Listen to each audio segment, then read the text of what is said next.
Oh, that's what's happening.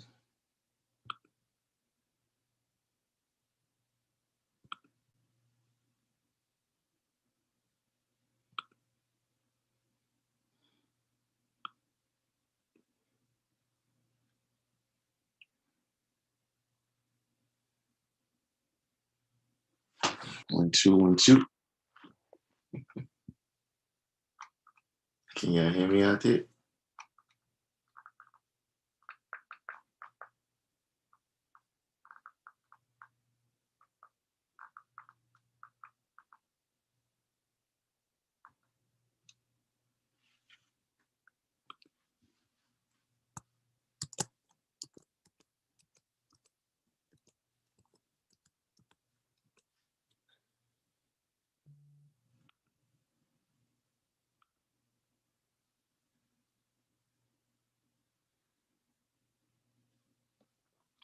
Man, you got the silent people in here today,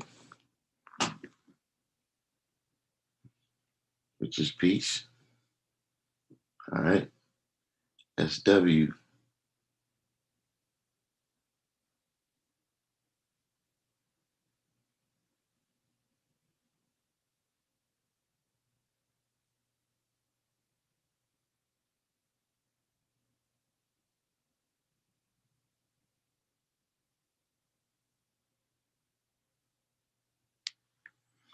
I'll be infinite, free to be me. What's the deal? Has anyone do we have any updates? You know, I've been still checking these I've been still checking these uh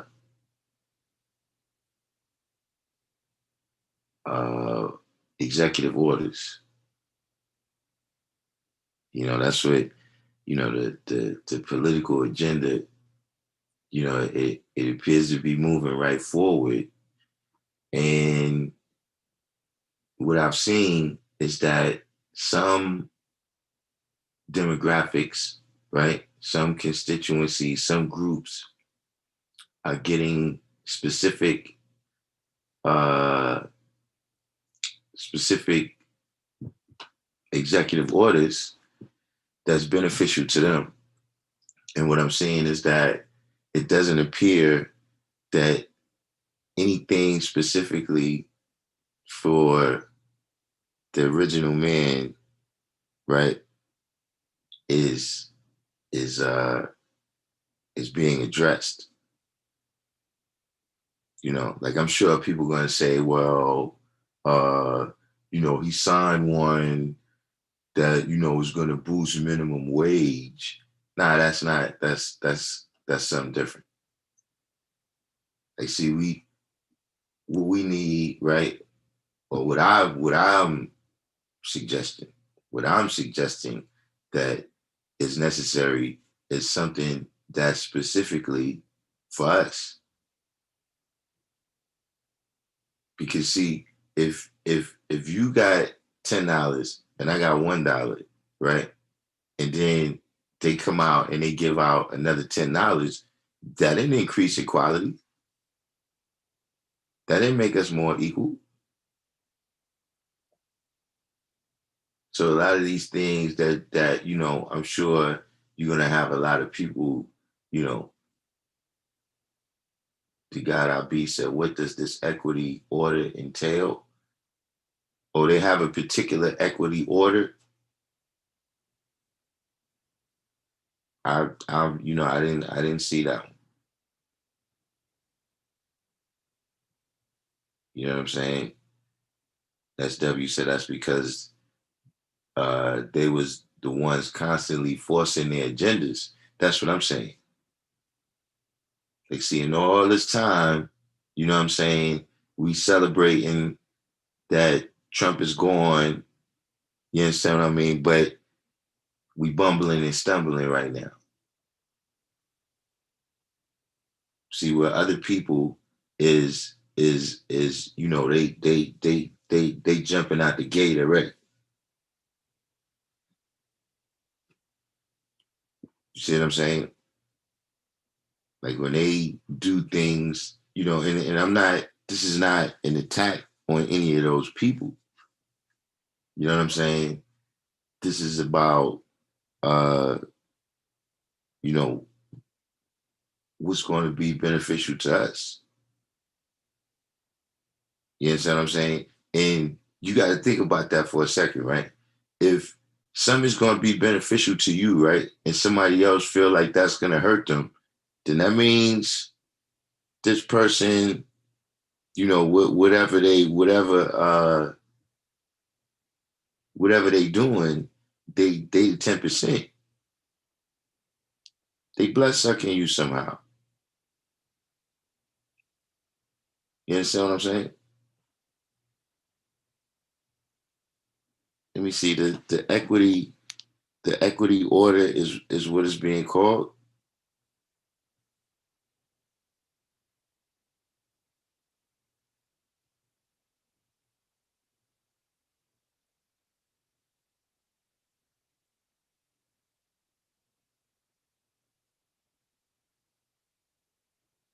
Let me all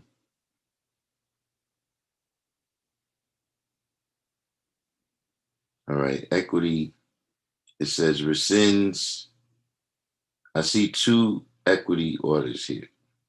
I'm looking at a list that's on CNN.com, and they have the orders. They have the orders, organized in order by the dates. And so I see two equity orders. One says prevents workplace discrimination on the basis of sexual orientation or gender identity. You know, I don't really see what would be, what would this is not necessarily gonna address the systemic situations that's going on with us, for 400 years here. This is not going to mitigate any of the circumstances that you've created in our community. You know what I'm saying? Now, the other one that I see right here, it says rescinds the Trump administration's 1776 commission, directs agencies to review their actions to ensure racial equity. I mean, I could be being cynical here. I think that's the word. I could be being cynical, but I mean, we've heard this before. We're gonna review our policies, you know what I'm saying, and have some sensitivity training. What is this? And see, that's my point. Is what I'm saying is, will are we gonna fall for these buzzwords? You know what I'm saying? Like the brothers and sisters who point out how key that we was to the Democrats winning their elections. How key we was to them winning the Senate, how key we was to them winning the executive branch, right? We're not supposed to just get some scraps. We're not supposed to just get some scraps that they give us. We're supposed to be able to exert some political force right there and say, listen, this is how we want things to go in our community. This is what we want freedom, justice, and equality to look like. You see what I'm saying? Whereas you see that there's people who are not even in the country yet. They've never been to America. and they're getting specific, benefits from these executive orders. So are we allowing ourselves to be left behind? The God I be said, look at Trump's 1776 commission. Those orders are direct responses to Trump's orders. Yeah. And that's what I'm saying. That is this what we did? Did we just get caught up in a fight between Biden and Trump? You know what I'm saying? So now you reversing everything that he did. I mean, what let me try to Google this 1776 commission.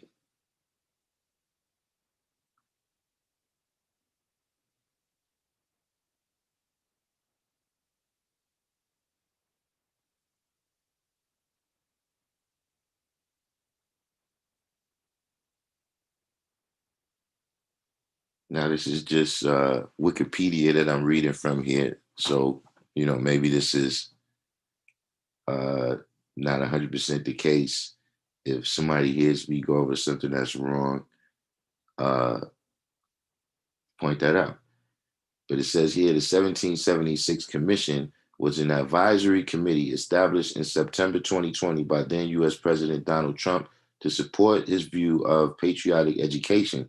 The commission, which included no professional specialists in United States history, released the 1776 report on Martin Luther King Day, January 18, 2021, 2 days before the end of Trump's term. The report was strongly criticized by professional historians who described the report as pseudo-history. Shout out to shout out to the people over at on Sinetta's channel for coining that phrase pseudo, or whoever coined it. But that's where I first heard it. The commission was terminated by President Joe Biden on January 20th, 2021. Trump first spoke of giving students a patriotic education on September 2nd, 2020. He reiterated his intention to establish the commission in a proclamation on October 6, 2020. The commission was conceived partly as a response to the New York Times 1619 project, which explores American history through an African American framing. Various federal laws prohibit the federal government from regulating school curricula, which are determined by school districts under rules established by state governments. However, the federal government influences state and local decisions through funding.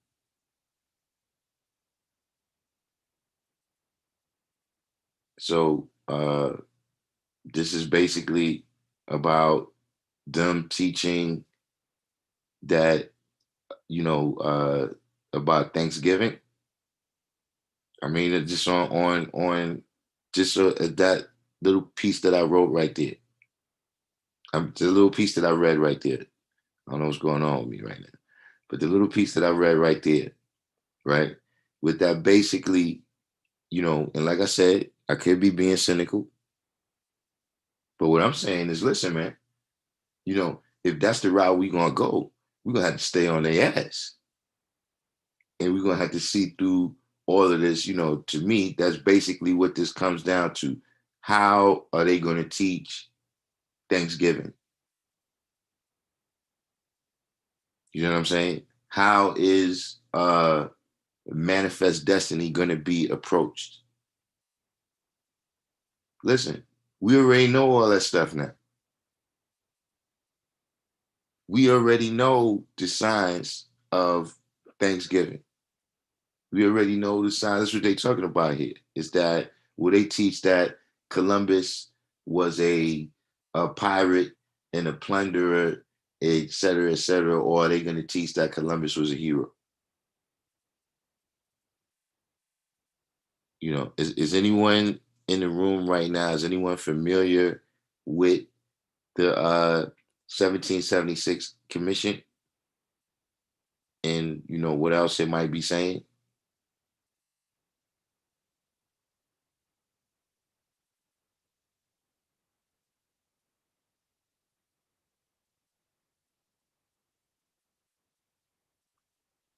It says the report does not include citations or footnotes and does not identify its main authors.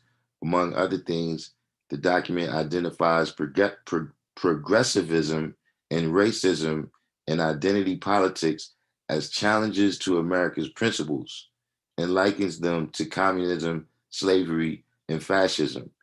It refers to John C. Calhoun as the leading forerunner of identity politics and criticizes some aspects of the civil rights movement. The document also describes American universities as hotbeds of anti-Americanism, libel, and censorship. And criticizes feminist movements. It concludes with recommendations to promote positive stories and images of the country's founders at home, in schools, and in the arts, among other things. So they was going to talk bad about us.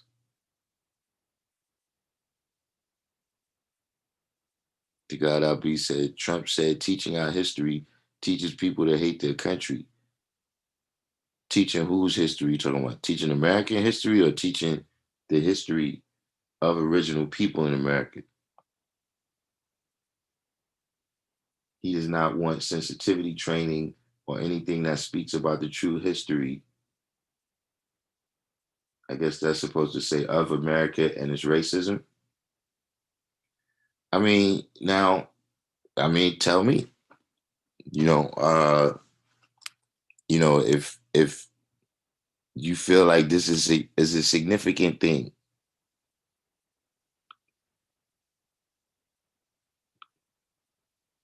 if you feel like this is a significant, you know, you took back, now, uh, you know, Trump can't, or whoever, the school system can't speak bad about us.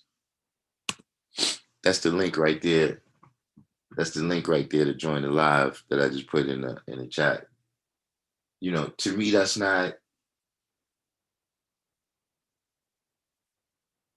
is not a thing. Like, how is this going to lead to any kind of advancement? Socially, economically. How's that going to put black families back together? How's that gonna reconstruct black communities? This appears to be another feel good moment here. This is a feel good moment. This is a situation where, the way I'm looking at it, like I said, this is a conversation. But the way I'm looking at it, this is doing the least you can do, right, to stop what happened this summer. That's what you're doing. You're doing the least that you can do to stop what happened this summer. At the end of the day, here's you want to do something, look, change the situation. Like, for instance, right? They do these stimulus packages, right? And they give you $600. Let's say they give you $2,000. But then they giving corporations billions of dollars.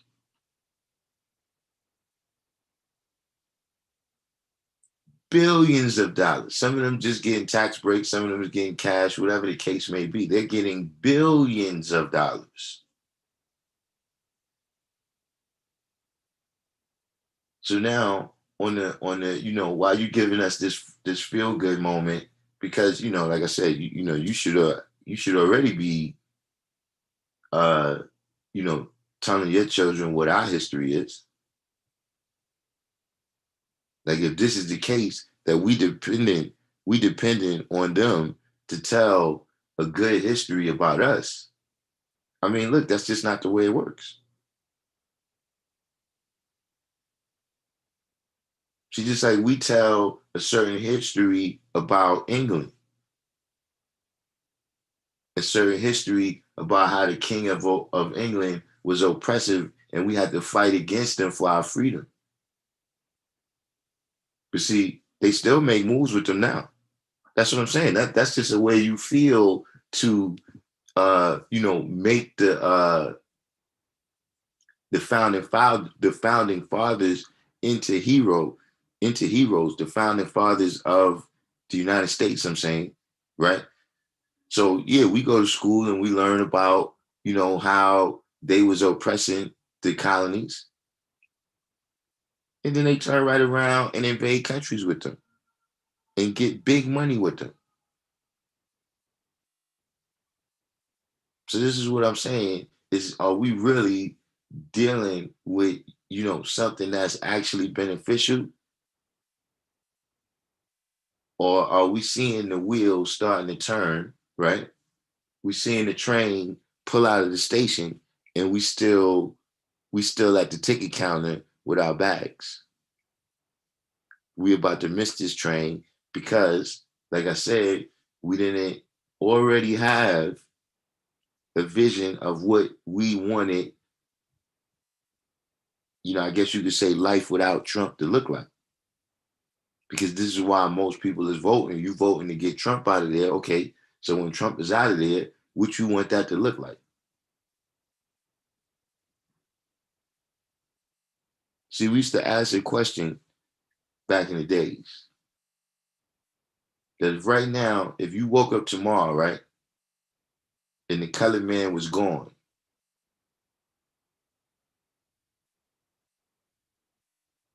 but you said that you had to stand up in the class. Stand up in what class? You know, uh, but we should ask a question that if you woke up tomorrow and the colored man was gone, meaning they was off the planet. Do you think that the original people would be prepared? Like what would happen? Now see, we got a little bit of a glimpse of that, at least in New York, where as soon as it was a situation where because of the protests, they start saying, well, look, we want y'all to pull back the police. We want y'all to pull back on some of the heavy-handed tactics. And then you seen that some of the people, not all of the people, but a big enough segment of the people to have an impact on life in the whole city, they start wilding out. The murder rate go through the roof. So obviously, those people is not prepared, right, to be civilized on their own. They're not prepared to be one, having knowledge, wisdom, understanding, culture, and refinement, and not be a savage in the pursuit of happiness.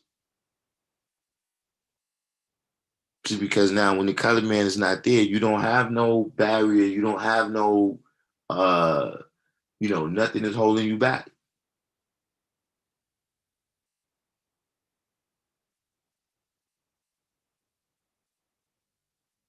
He said, dude, did you have the Pledge of Allegiance when you were a kid at school? And do they still do that? We did have to do that here in Canada.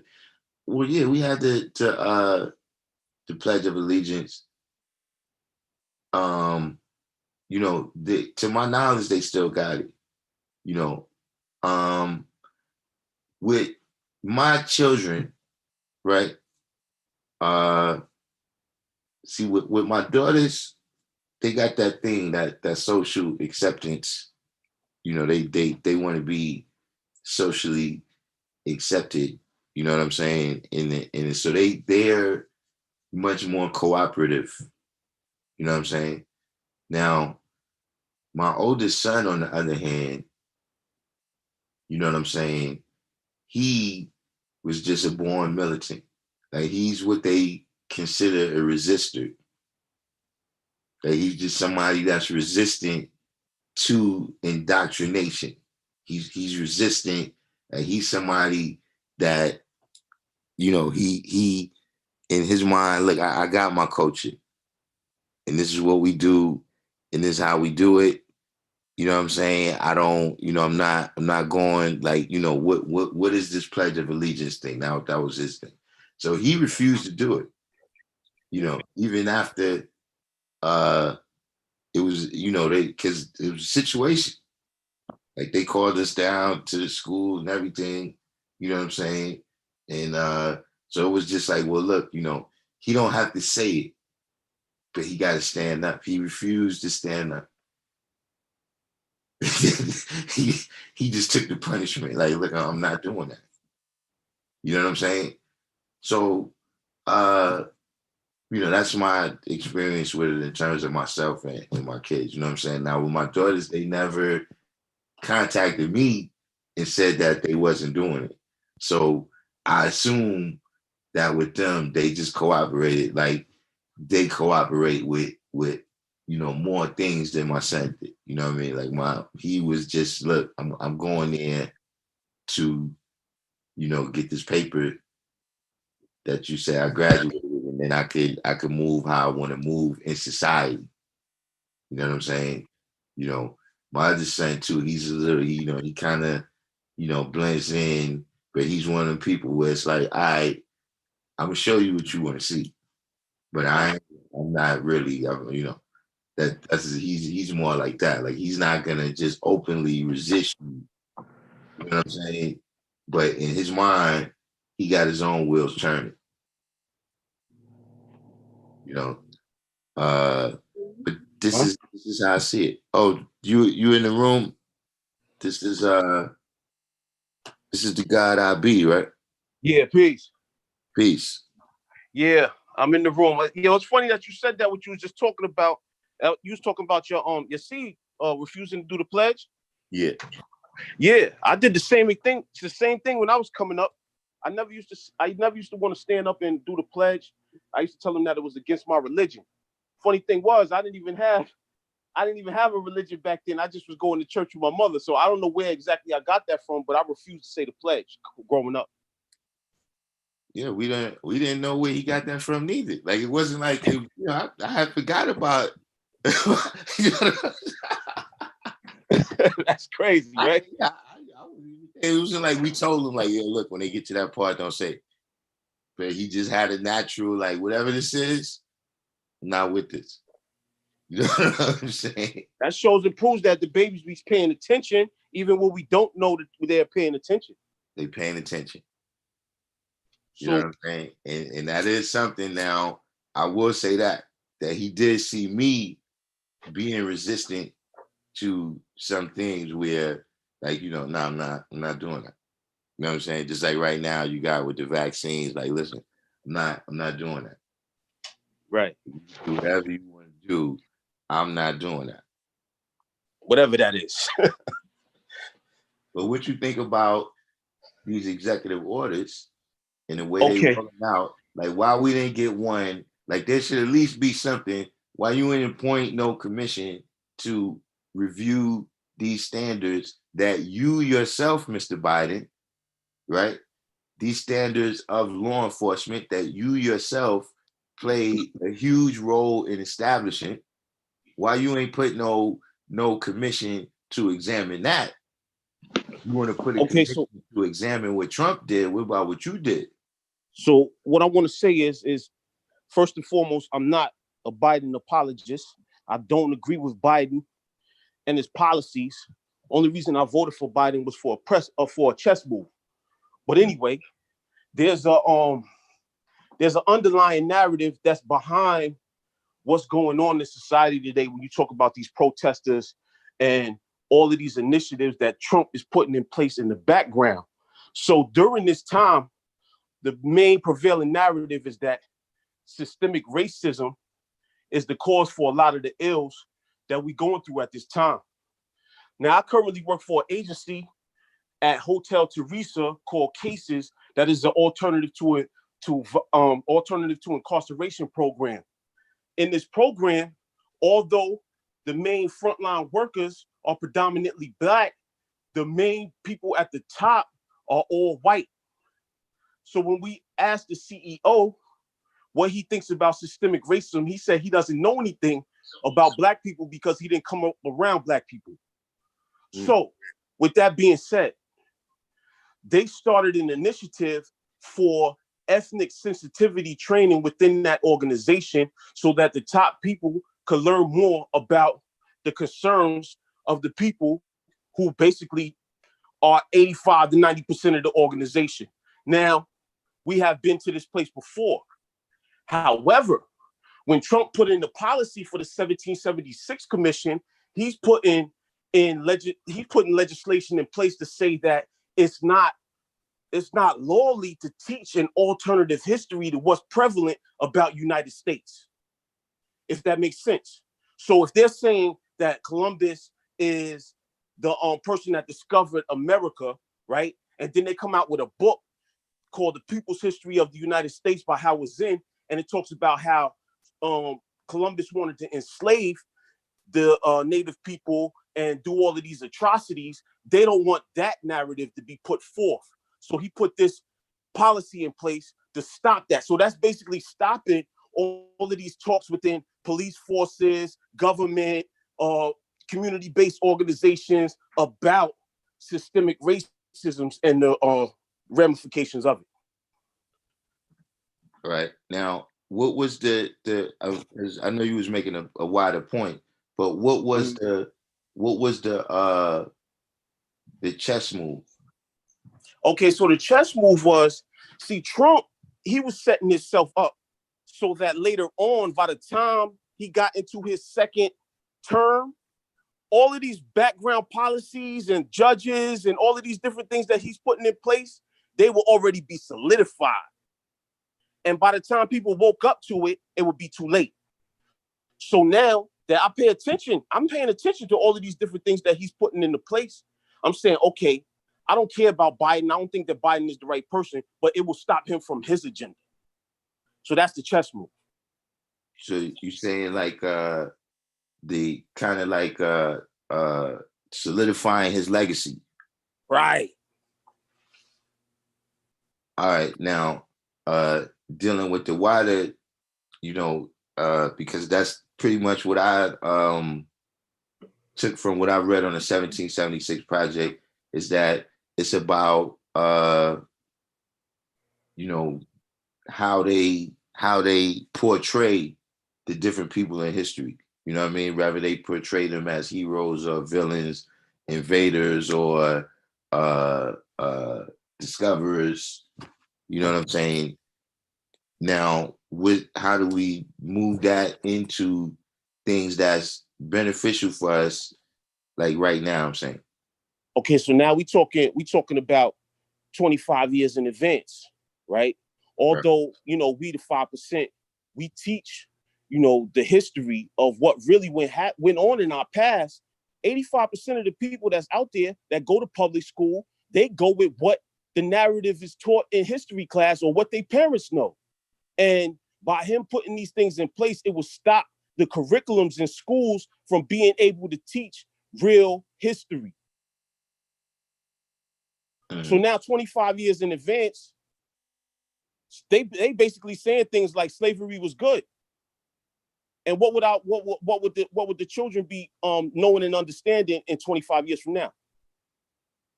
Well, I mean, they did that when I was in school. They taught us that slavery was a necessary evil, and that in the end, the slaves sang and they danced, and they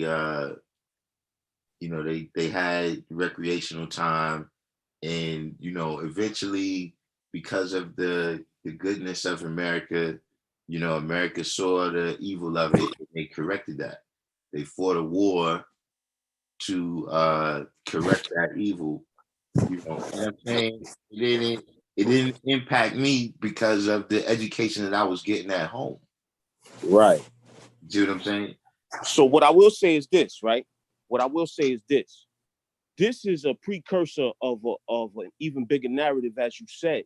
Right now, there's a bill called the George Floyd Justice and Policing Act that has been on the floor in Congress. It passed the House of Representatives, but it's stalled in the Republican-led Senate. In this bill, it's about holding police accountable, being able to prosecute police, and all different forms of justice when it comes to the things that people were fighting for in the summertime. However, it's not a lot of people that's speaking about this in the media, and nobody's pushing it forward as it has to be pushed, because what a lot of people don't know is that presidents don't pass laws. They pass executive orders that deal with agencies that are federal. But the legislature, meaning the House of Representatives and the Senate, they are the ones that actually enact laws that deal with us on a daily basis, like this George Floyd Justice and Policing Act. It also would stop funding to agencies or police departments that did not work in the best interest of the people that they serve. Mm-hmm. All right, now who we got to talk to, right? But for all the people here, you know what I'm saying, anybody, who is it that we got to talk to about them bringing that up? Meaning so that your state, right now, go ahead. Your state senator, our state senator right now in Harlem is what's the Spanish dude name? What's that Spanish dude name? Huh?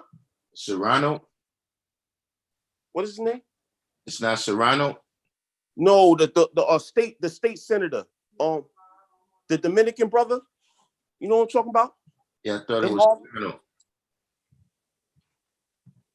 Well, anyway, your state senator, right? Each state has 2 state senators. So whoever is your local state senator, that's the person who you should be petitioning, who you should be rallying to, who you should be speaking to about getting this act passed. Because now the federal Senate has the Democrats have control over that. Now the federal Senate is Schumer and what's the lady's name? Gillibrand, right? The federal? Yeah. So then Schumer should be one. Mm-hmm. I was thinking the Spanish dude was a federal. He must be state.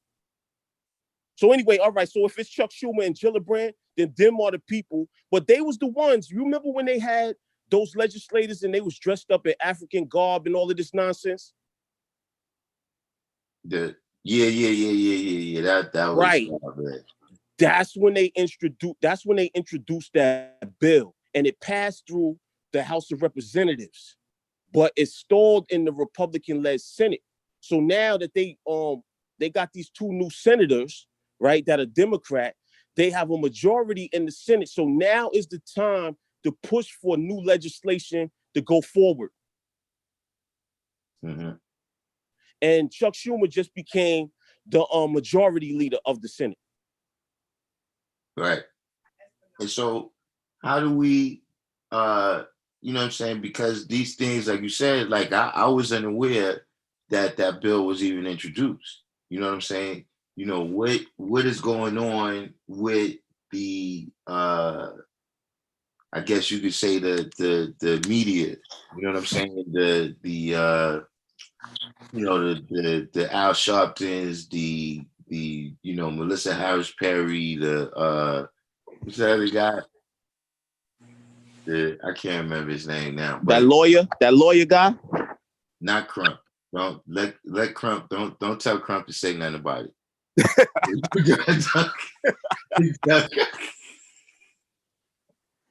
Just tell Crump we doing something else. Right. So remember when what's this dude? The Reverend Al just had the so-called Million Man March on Washington just like a couple months ago. Mm-hmm.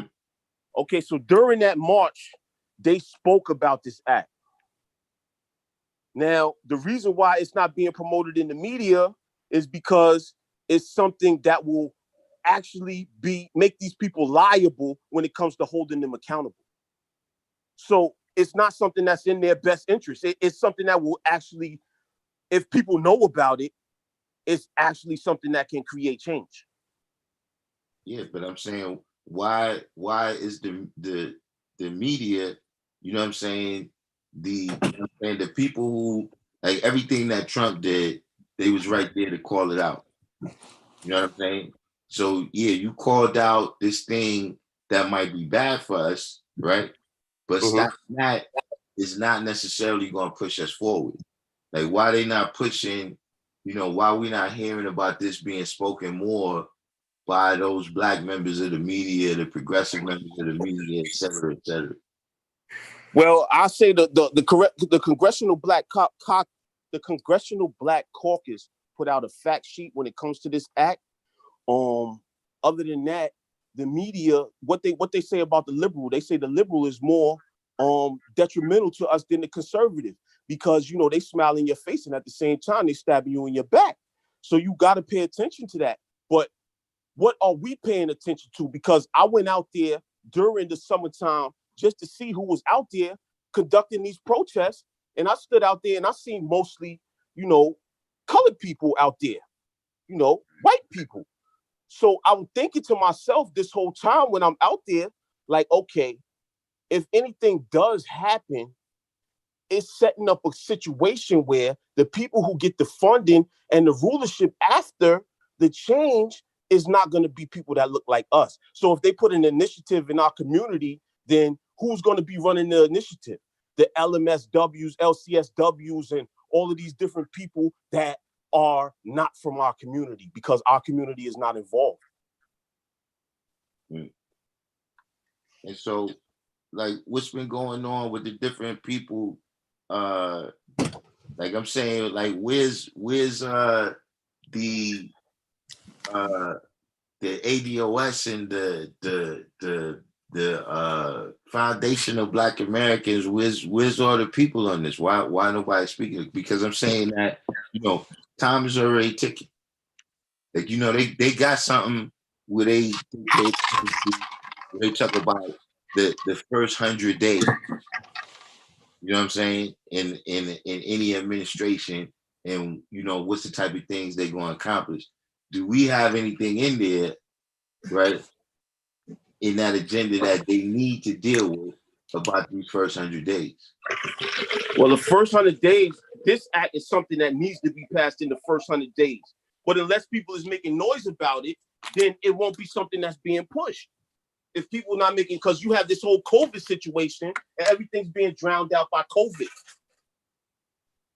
Also, when it comes to COVID, you got disparities within COVID that need to be advocated about too, because these disparities is something that happened before COVID, but COVID gave them more. They gave them more. People looking at it more. They made people look at it more.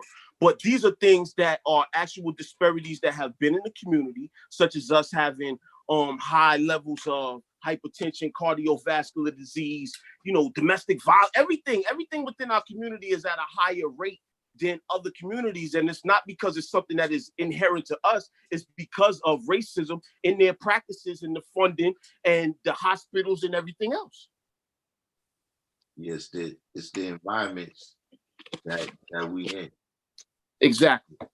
We in environments with more toxins. Exactly.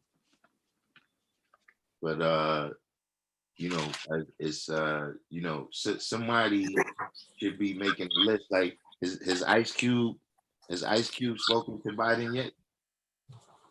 He said when he put out his, I don't know if anybody read his paperwork, but it's online. He has a whole policy that he was pushing to these people. He said that Trump took some of the policy and added it to his, but he didn't take all of it, and he wasn't really working with Trump. But he said when he spoke to Biden, Biden said that he would speak to him if he won. So I don't know. Somebody need to get on the ball. Exactly. I'm sounding the alarm right now. Exactly. All we need, like right now, you doing things kind of leisurely. You know what I'm saying? All we need is some other crisis situation to arise where it's like, okay, we can't deal with that right now. And then the next thing you know, 4 years has passed. And we left in the cold. And nothing has happened. Exactly. I agree with you wholeheartedly, dog. So what other, any other bills that's already like in motion, like that one, or is everything else still like in the proposal or the idea phase? Well, there are some laws that there's some executive orders that Cuomo had put into place in June that need to be examined and need to be brought out more to the public view. I don't know them all off of my head, but if you look it up, you can find out exactly what Cuomo put into place in the summertime. He signed, I think, like 10. Mm. Cuomo is a funny guy. Yeah, he is. I really, I never really liked him. You know what I'm saying? And to me, he's like a politician. He's a politician's politician. You know what That's I'm true. saying? Like he was raised in the political world because his father was already the governor. You know what I'm saying? And he was in the administration. What he was the housing. I think he was the housing, Secretary of Housing or something like that. In the Clinton administration. He was something. I forgot exactly what he was, but yeah, he's always been in politics. Right. You know what I mean? So it's like, he's a dude that he knows exactly how to talk for a long time without saying that. Right. I agree.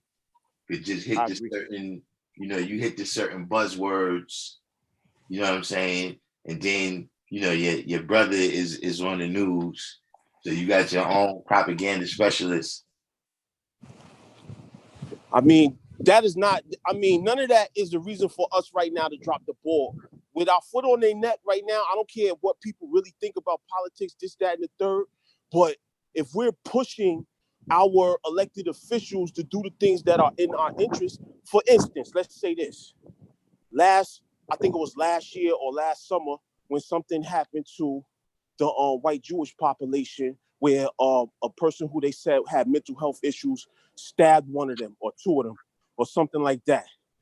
Within a few days, they pushed major funding against discrimination against children. Why did they do that?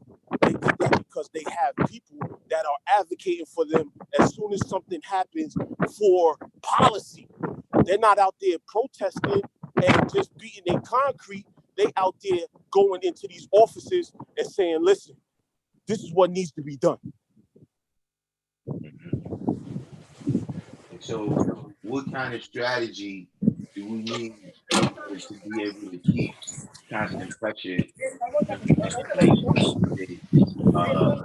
political action committees? Is it lobbyists?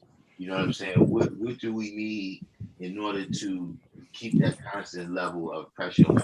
Is it calls, letters? Well, we have all of the above. It's just that nobody is making it a seamless process where everybody is doing the same thing at the same time. You have people all over the place that are doing different things at different times. For instance, you have this so-called Black Lives Matter movement that's out here that really does not speak to our interests. But they was out there doing work. So when it comes time, when it comes time to funding, who's going to get the funding? Right? Then you have people like Benjamin Crump, Al Sharpton. You have all of these other organizations like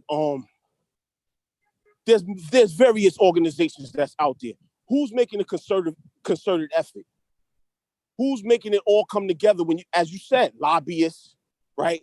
People out there actually going to the senators and pushing legislation. Because one of the Bill of Rights that people is not speaking about is the fact that we all have the right to petition the government. Just like they petition to get the sign changed in front of a law school in Mecca, we can petition the government when it comes to things that is going to help our people. Mm-hmm. So, because to me, and that's the thing, like all of these people, I don't know, self-appointed or whatever, but these people that's the advocate, got a lot of strong a lot of strong advocates, Trump was in office. Kind of the same pattern. What I'm saying is that when Bush was in office, we had a lot of strong advocates. People say this is wrong, this is wrong, and this should be the case, that should be the case. But then Obama got in office, all of these advocates was silent. You know what I'm saying? They spent a certain amount of time just celebrating, Obama being successful in the election, and no time really putting out points on the agenda. Well, it's good that you said that because a lot of people went out and voted for Obama, right? And then when Obama was in presidency, 2 years later, when it came time to vote for the senators and the legislators, he lost. Basically, the Democrats lost, and the Republicans who formed the Tea Party, right? They was able to put their people in place and take control of the houses that actually passed the laws.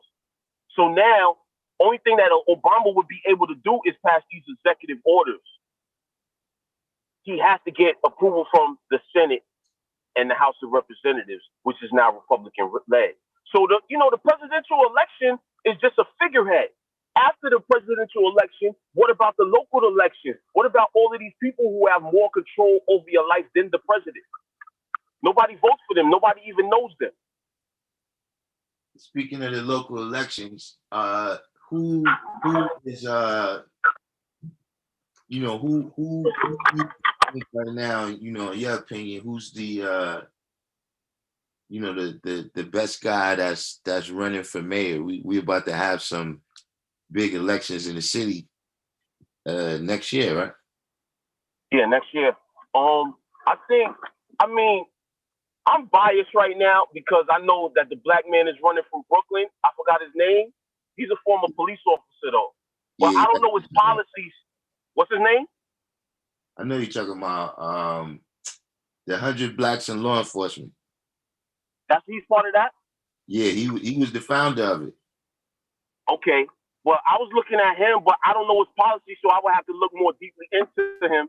And then they had this other guy running, Andrew Yang. I don't know anything about him. So I got to see more as more comes out so I can look into their record and compare their record to others that truly know if they're going to be somebody beneficial or not. Yeah, Eric Adams is his name, yeah. That's his name, right. Mm-hmm.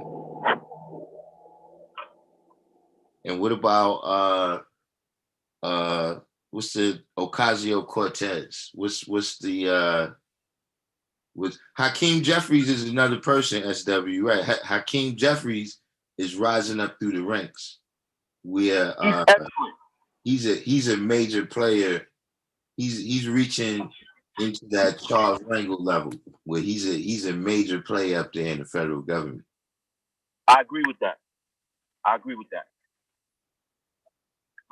And so I mean, is he the type of person, like maybe we need a list. Maybe we need a list of people that we need to be pressuring. I agree. Because we're not too far from the state building, mind you. Mm-hmm. So that we definitely need a list of people that we need to be pressuring. We can come together. We the gods in the earth. We do the best research on the planet. So when it comes time to do this research and find out exactly who these people are, their policies, and how they affect us, all we got to do is do the same way that we study our lessons, study these policies.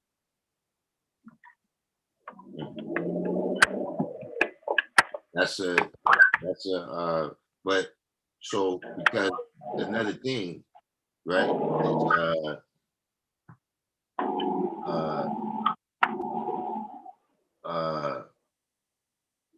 They have think tanks. You know what I'm saying? Where they sit around and come up with the ideas for the policies. You know what I mean? Like even the CFR and all those Bilderberg groups. Those are think tanks that just have an incredible amount of influence on the politicians. You know what I mean? What other ideas is being manifested in the because we kind of do that, when you look at YouTube, the different brothers and sisters that's on YouTube, you know, we see a lot of ideas come up. You know what I'm saying? You know, but what is the other ideas? Like, if you could say, let's focus on three things, right? Just for this 4 years right now, let's focus on three things. What would those three things be?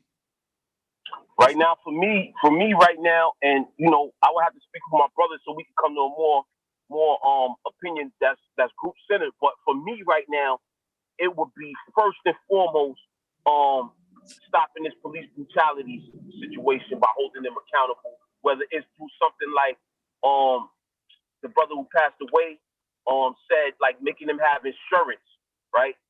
So that their insurance would be charged and their rates would go up if they did something that was detrimental to the people they were supposed to serve. So police brutality would be first on the list.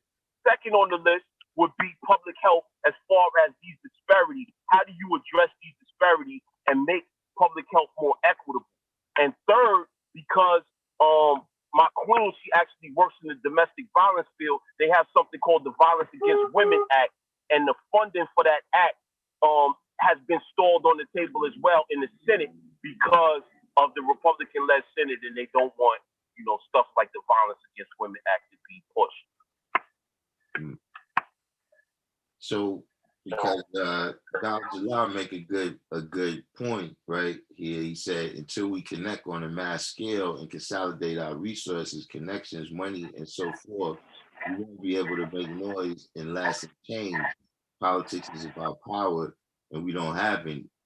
So, like, for instance, getting rid of Trump, right, became like it's like a common cause. You know what I'm saying? But, if a lot of umbrellas that people have, right? Like, let's say, any particular group, then, but that group itself might have principles that everybody don't agree with. So then you know what I'm saying, people don't become a part of that. Like right now, let's say if it was the Moors, they might say we got this certain political strategy, but then the Hebrew Israelites might say, well, nah, we don't want to be with it because it's a Moorish thing. What umbrella do you think would be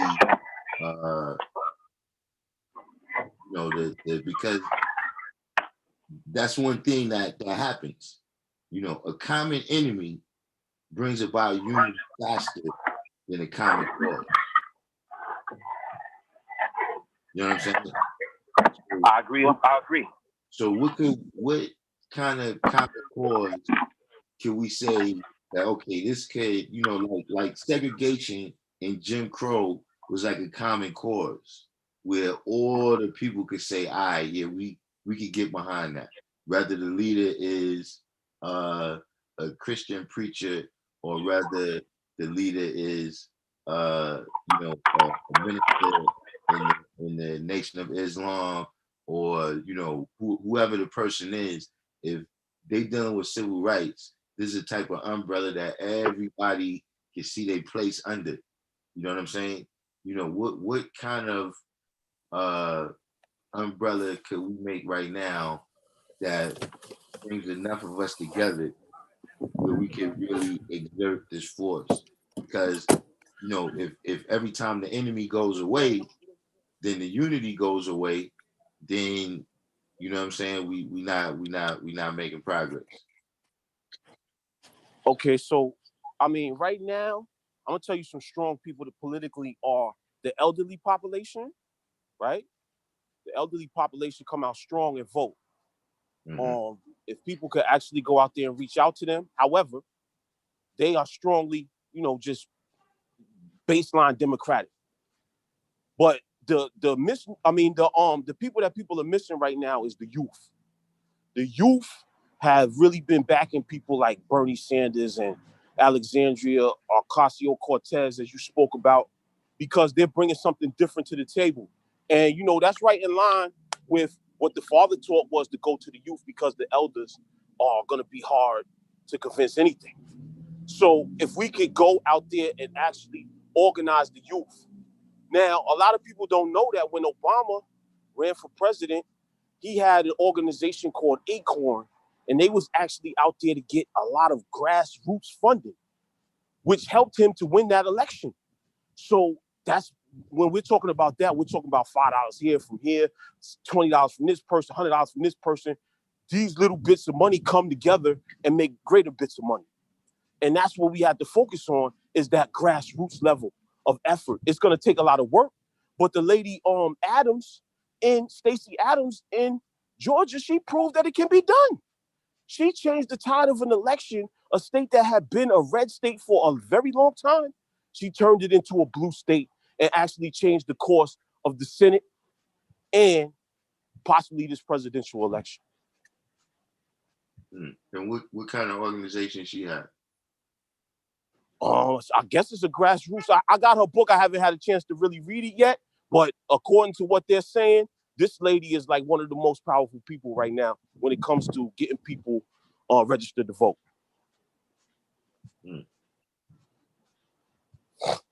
So, because my point is always, we got to get more involved in just voting. You know what I'm saying? In terms of, is it, because, then we start getting to where the rubber really meets the road, right? When we speaking on where the allegiance that these different politicians have, where their allegiance lies. Her name is Stacey Abrams, Pardon Herself, God. Yeah. So, with Stacey Abrams, do you have any word on, how much the other Black politicians is how much are they involved? How much are they cooperating with what she's doing? In a way that would make it a more national thing. You know what I mean? Because I see with the Congressional Black Caucus, is filled with people who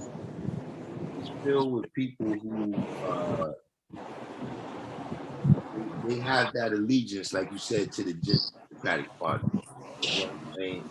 Like that's who backs them financially, in terms of their political careers. These are the people that have ensured their advancement in that world. You know what I'm saying? How many people, because right now that's a very strong movement within that state. Where I think they flipped both seats, didn't they? Yeah, they flipped both seats. Both seats was Republican before, and she flipped them Democratic. So even though what she's doing is on a state level, though, because of the way it worked out, with the balance of Democrats and Republicans in the federal government in the Senate, she had a national impact. You know what I'm saying? Agreed. Right.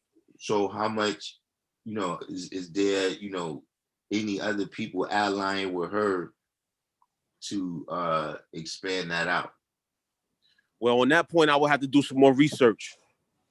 That's all I can say about that. Because if that's the case, you know what I mean, where if she's already got a foot in the door, you know what I'm saying? Why reinvent the wheel? Right. I agree with you.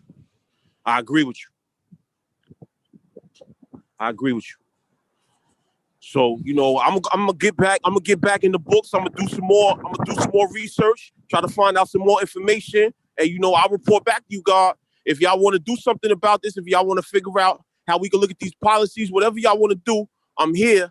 I'm just doing a lot of work myself when it comes to, domestic violence and working with people that's been afflicted with substance use and all of these different things in the field. I'm out here working in the field every day, God. Like right now, I'm at the state office building. They got a rally right now for women. So I'm going to see what the people is saying, and then I'm going to work out. So with that, I say peace, God. At the end of the day, we got to do something about it. You know what I'm saying? This is our life. You know what I'm saying? And we got to realize that, like it's easy to realize that this is our life that we're talking about when you're looking at the tape of George Floyd, you know what I'm saying? Or you're looking at the tape of Ahmaud Arbery trying to get away, you know what I'm saying? But then, when enough bread and circuses go out, then we start forgetting that, yo, this is life and death right here. You know what I'm saying? These issues is what's deciding whether you live or die. I agree. So let's do it. Let's do it. I mean, we only got to talk about it. We can just do it because I'm already doing it. I don't care. I mean, whatever y'all want to do, we can come together. We come together. All right, that's peace. Put your like when you get off the live, put like your Facebook or Instagram or whatever, how brothers can get in contact with you. You know what I'm saying? That be interested in doing. All right, you can catch me. You can catch me as the God I Be on Facebook. I'm also on the I just started a podcast called the Speak Your Mind podcast that comes on Sundays on Facebook at 1 p.m. So you can reach me that way, or you can reach me at IamPhenomenalUnlimited@gmail.com. All right. So I gotta check that out. You said Speak Your Mind on Facebook at 1:00. Yeah, Speak Your Mind podcast on Facebook at 1:00. It's gonna be brought to you by I Am Phenomenal Unlimited. This tomorrow we'll be speaking about the George Floyd Justice and Policing Act. Last week we had the Earth on there. Man, I messed up, man. I forgot the Earth name, man. But she everybody in the nation know the Earth. Her mother is Asia Mean. What's the Earth? What's her daughter's name? She got a few daughters. Oh, you talking about Cognetic? The other one, the slim one. They are slim. Jakeisha. Oh, all right, yeah. Yeah, she was on there last week. She was talking about the vaccine and the ramifications of the vaccine last week. So this week we're gonna go in on that George Floyd Justice and Policing Act. So it comes on Sundays? Yeah, on Sundays at 1 p.m. All right. All right. Peace, God. Thanks for having me.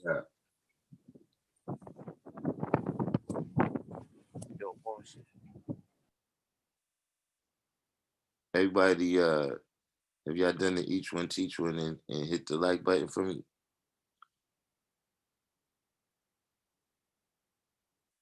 And don't forget to share this on your other pages, your Facebook and your Twitter, Instagram.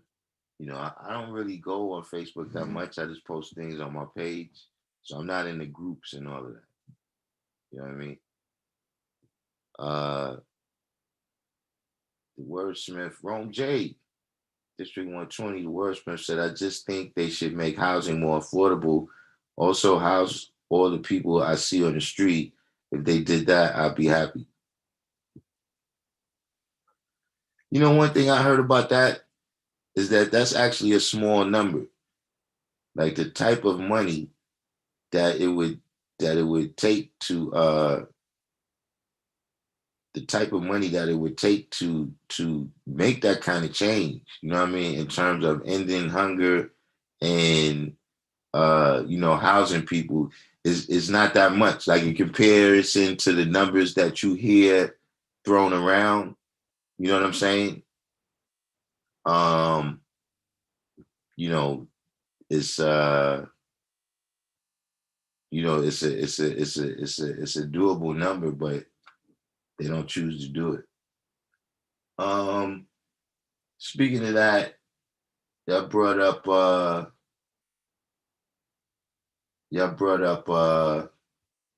Hank Aaron, but before we speak about Hank Aaron, you know what I mean? I want to say peace to the God Kayshawn. You know what I'm saying? From Medina, that he returned to the essence yesterday.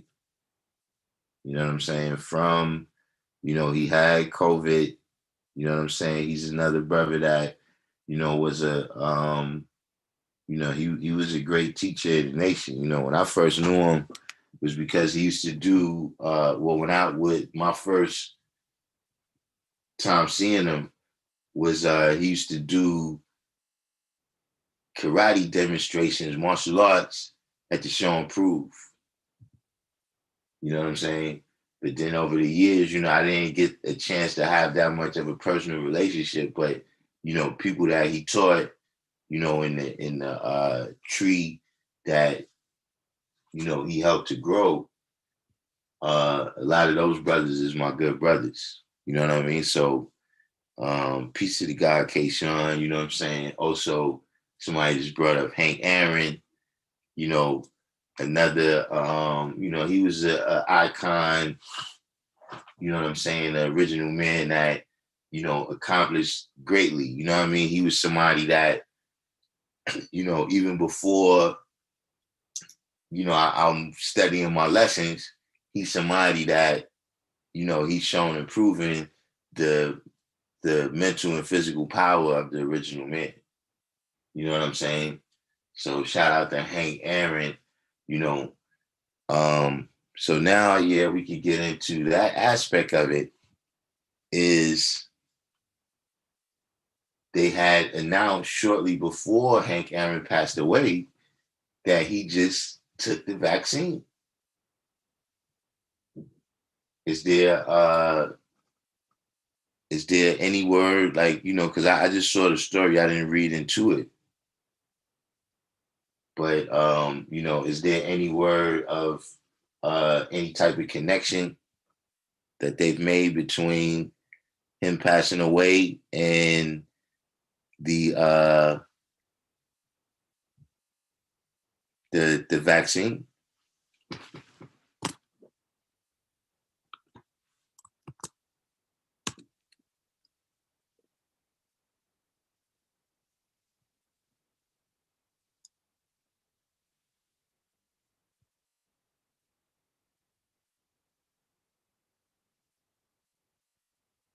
He took it. Yeah, that's what they were saying. He took it. He took it 2 weeks ago, and then what did they have? They given any cause of death yet? Like was he in the hospital?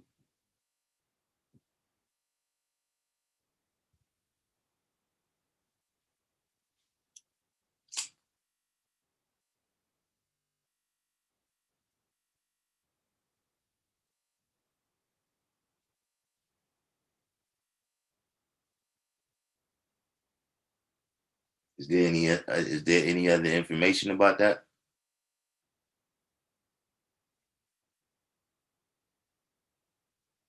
Yeah, I figured that, Atif, that they not gonna, but the family can still the family can still ask for an autopsy. You know what I'm saying? uh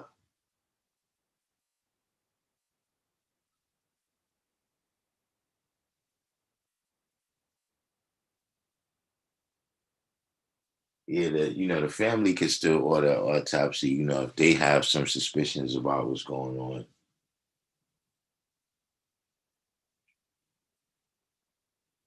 But that'd be a very curious thing, you know what I mean? Because it's America is a big laboratory right now.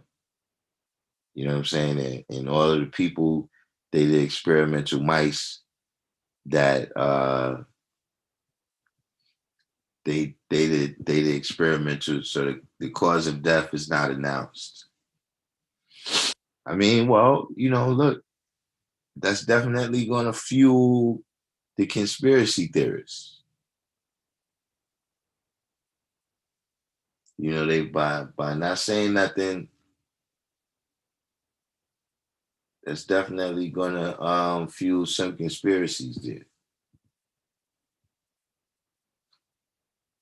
But we'll see what happens. You know what I'm saying? That's been my point the whole time is, let the experiments complete themselves before I even consider it.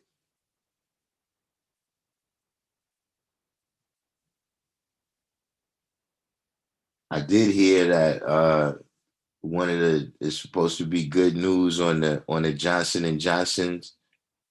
Johnson and Johnson is supposed to be working on a vaccine that, They saying is advancing.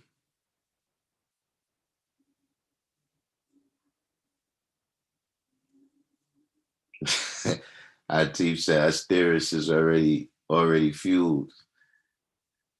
I mean, hey man, right now what I've seen them speaking on is that they say that New York is out of vaccines. You heard anything about that, Atif?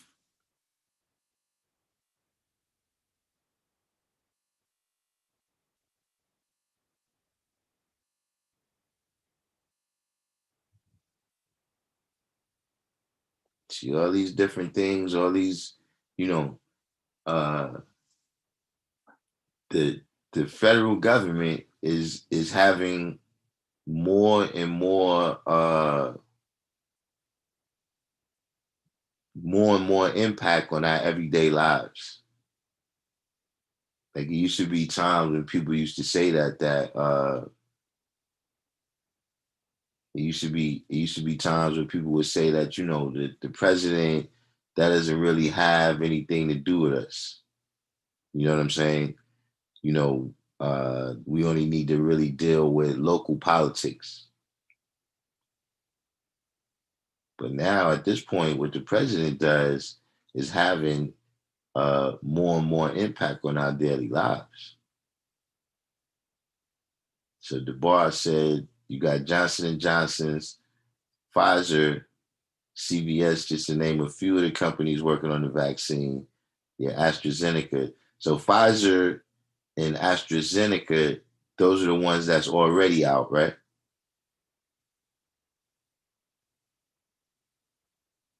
What is the thought on that? Is that's one of the uh, executive orders that uh, Biden signed, was to it said deal in equity or something with the vaccines or healthcare or whatever, if so, like free to be me, he said population control, right? So um depending on how you see the vaccine, whether you see it as a lifesaver or whether you see it as population control, right? How do you see Biden making one of his first initiatives, right, to start giving out 1 million vaccines a day? Because if it's population control, and you're giving out 1 million a day, within the year, you will have taken care of a majority of the American population.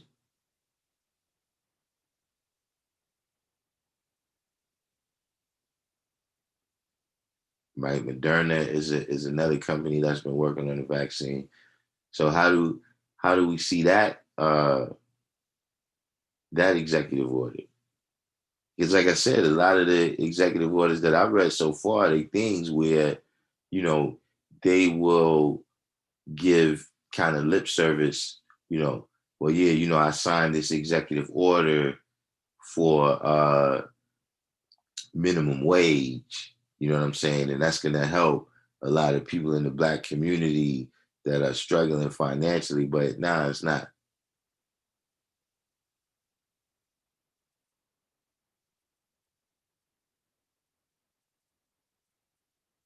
See, that's an economic theory that that is kind of, at this point, I think it's not generally accepted as true that the rising tide lifts all boats, meaning that if there's more money in America being made, that everybody's going to be better off. But the fact is, if 80 or 90% of that money is being made by a handful of people, then it's not lifting all boats. And see, even if the rising tide lifts all boats, right? You still in the aircraft carrier, and we still in the dinghy.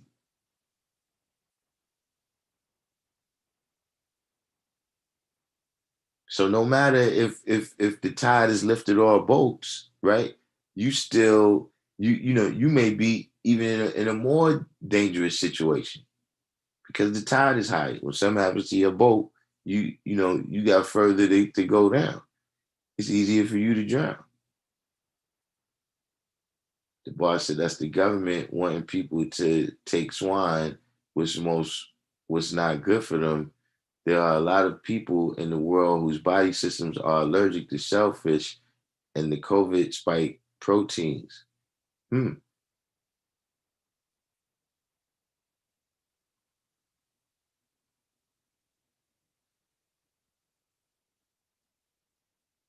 I mean, it's definitely there's so much, about the science of that that is it's kind of experimental. This is the first time, like even with them using RNA in order to I think it's which one is I think it's the Pfizer vaccine that uses RNA to send messages to the cells about how they should react.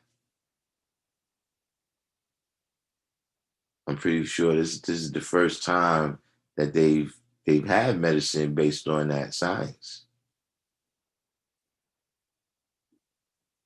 Free to be me said whoever cuts Biden the biggest check will get to put it to you. When they reach a certain number, the virus will magically disappear. So right now, uh, we've already seen that he's come in and done things that will benefit.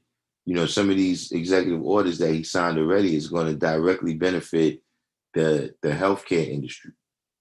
You know what I'm saying? We know the healthcare industry was a big backer of Obama, right? You know what I'm saying? And so, this is just I guess I'm assuming here, but they're probably a big backer of Biden as well. Has anybody kind of checked that out? Like who is the major contributors to Biden's campaign? Because a lot of times that's how you got to analyze the angle, right? That's how you got to analyze the angle that these bills is really about.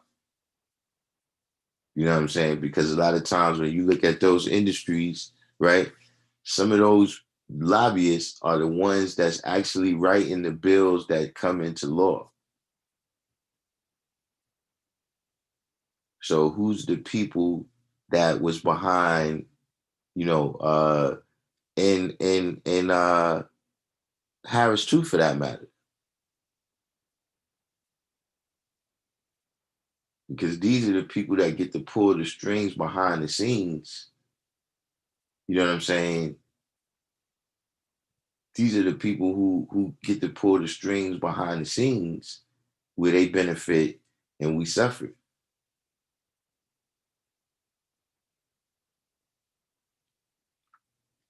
District 120 said, using Sanetta's live he had up yesterday where they was talking about the vaccine and debating about if it's beneficial or not. Talks of nanotechnology. So what did was there a conclusion that they came to? First of all, who was speaking? Because it's just for me personally, there's some people I find more credible on his channel than others.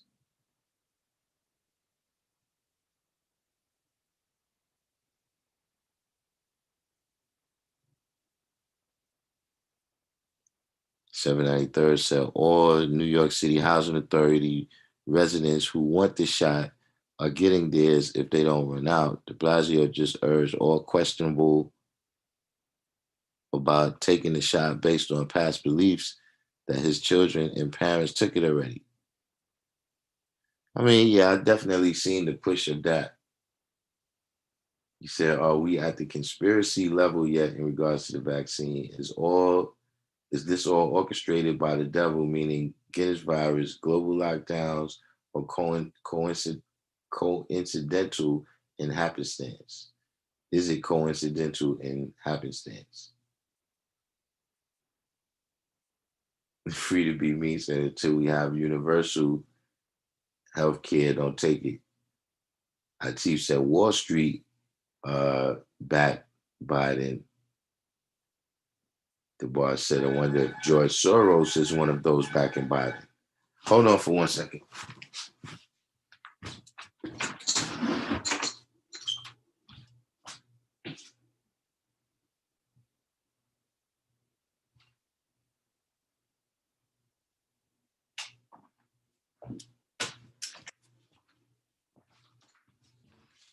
All right, yeah. I mean, those is good questions because those are the people, in the time that I've seen. You know what I'm saying? Like Reagan he was backed by a business. You know what I'm saying? Wall Street, the corporate interests in America is who backed him, and you've seen that he did a lot of things that benefited business. You know what I'm saying? In terms of, cutting taxes, giving them tax breaks, and kind of introducing the trickle down economics, which means that you give them the money and it's supposed to trickle down. Of course, that didn't work. You know what I'm saying? George Bush, he's from Texas. So you've seen that, the first Gulf War, you know what I'm saying, which is going to benefit the oil companies. He was also a person who was in the CIA and all, so you've seen where law enforcement, and all these different little secret organizations get a boost. You know what I'm saying? Those are just two examples. So we got to look at that to see who's the people, right, that is really behind the scenes, pulling strings. Because there's a lot of things that you don't realize. Like, see, let me tell you something about those stimulus checks. Those stimulus checks is not for the people. Those stimulus checks is for corporate America and real estate interests, the people who's gonna get whose the money is gonna be spent with.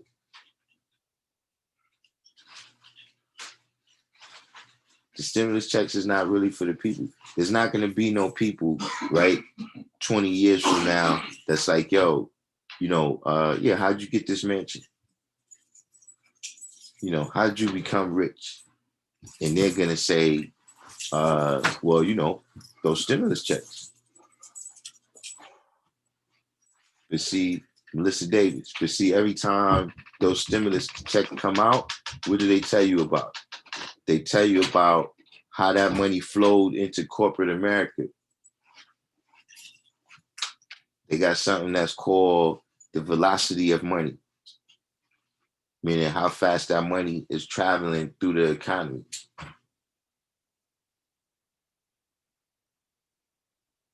See, it's the same thing with welfare. With welfare, they said, okay, well, what is wrong with the economy right now? I'm talking about back in the 30s. They said, well, businesses is not making no money. Of course, the people wasn't making no money neither, but those people don't have access to the government. They don't have access to the people in the government to really make the case. The people who's coming in and complaining is corporate America saying, listen, man, we need some money so we can get the economy back on.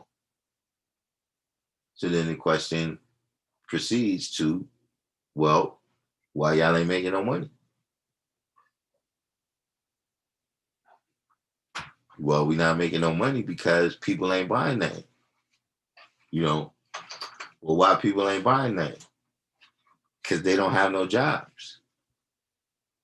Well, why they don't have no jobs? because companies ain't making no money. If companies was making money, they would hire the people and then they would have jobs. So then they said, okay, in order to get these companies some money, let's just give out money to the people and then they can spend the money and then the companies will make money and then they'll hire people. And this was supposed to be the idea to get the economy back running. It's not really to benefit the people. That's why it's so minimal, because that's not what it's for. It's not really for, what they call it welfare. It's not for the welfare of the people.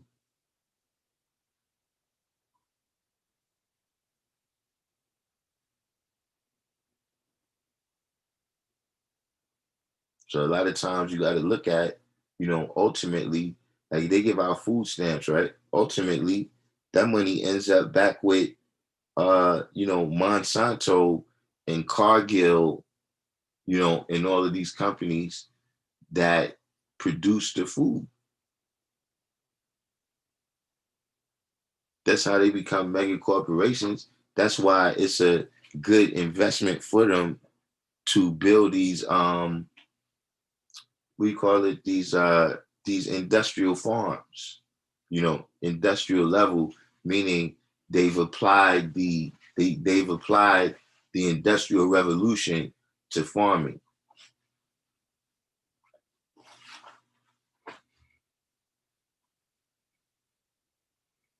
Other than that, you wouldn't see them going to it. But the money is locked in and guaranteed because they give people money to do that. And they give them money. They subsidize the crops.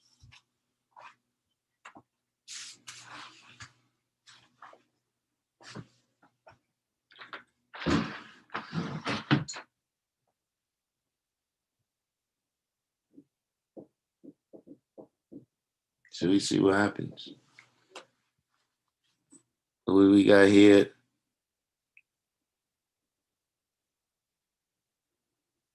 So District 120 said, Ankh is all for it, which is wild. Said the nano dissolves in the body after 3 to 4 days.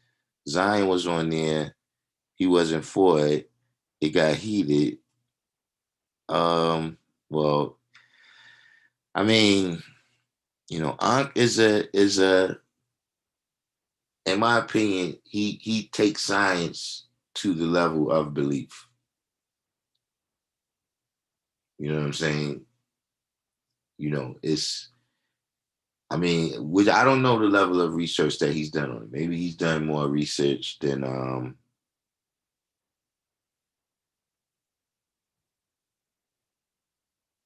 hold on one second. Maybe he's done more research than I have. The research that I've done is that a lot of this stuff is experimental.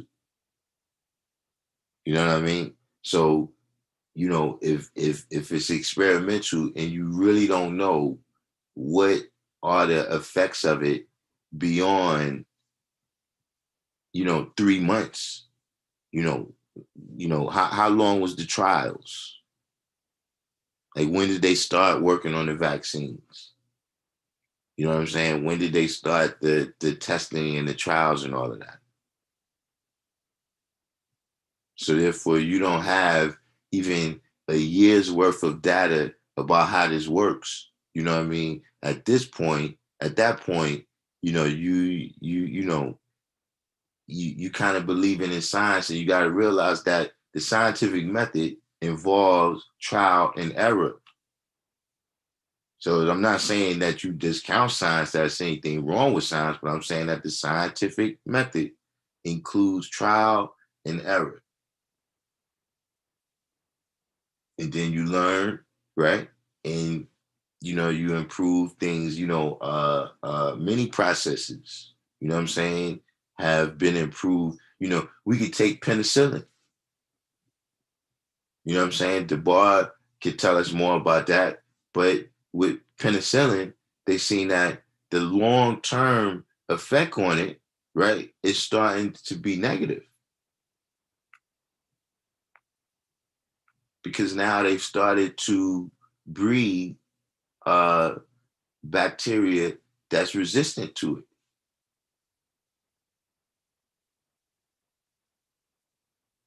So, just going all in on it right now, that would be religious. But Ankh is one of the people that I would say is credible on there.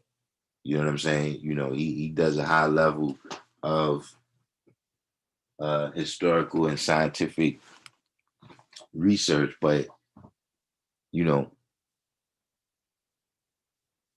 in the same way that religious people feel that holy men and holy books are infallible, right?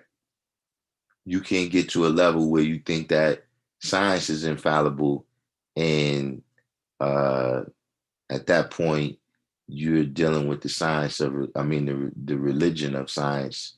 You know what I mean? Just like we say, you got the religion of Islam and the culture of Islam. You moving from a culture where you were scientific about how you analyze things into a religion. You know what I'm saying? Just because, you see that that's not something new. You know what I mean? That's one of the lessons of the Frankenstein monster, is that, yeah, you had the knowledge and the technology, right, to create Frankenstein, right? But you didn't understand the full ramifications, right, of that experiment. You know what I mean? You didn't understand the full ramifications of it, and it came back to destroy you. So, if me and Ankh was having that conversation, that would be my point. You know what I mean? That I wouldn't discount his research, but I would just say, we know what the scientific method entails. Magnetic.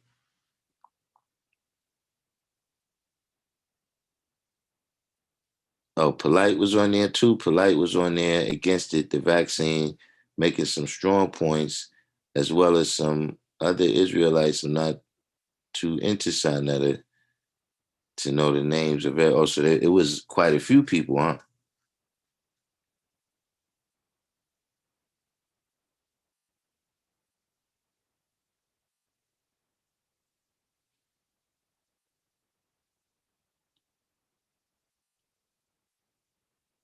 So far, Bill says, do we think that all we see in regards to the vaccine shots, the virus, are all orchestrated? At one point, the consensus was that these happenings were all accidental in a lab in China. Um, I mean, right now, I don't think it's I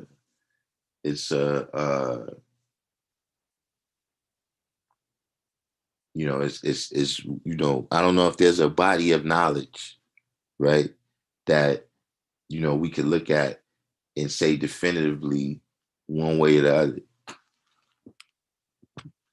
where it came from and what's the purpose and all of that. Some of these things, it takes 20 or 30 years before it's exposed, what was the real deal with this or what was the real deal with that.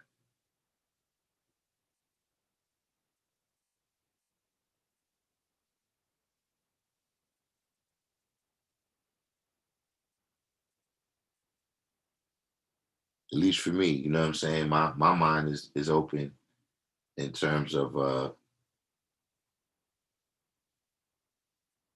what's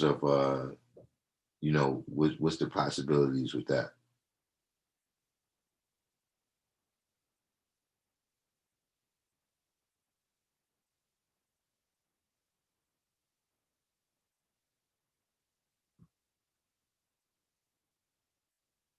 DeBois said the term Dr. Offit of the Children's Hospital in Philadelphia is adopting his second generation vaccines that he feels researchers need to start thinking of for the variant COVID strain in the United Kingdom. Yeah, that's another thing. Have they determined, DeBois, whether it's effective against other strains? Have they determined You know, like what is the speed then? Like if they got this new mutation, what is the speed that is mutating at? And you know, is there like a point at which it would stop being effective on the different mutations? Free to be me said Bill Gates is buying up all the farmland for future plantations. I mean, that's quite a that's quite a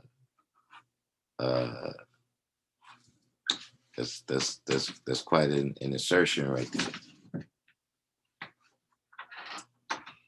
What you doing?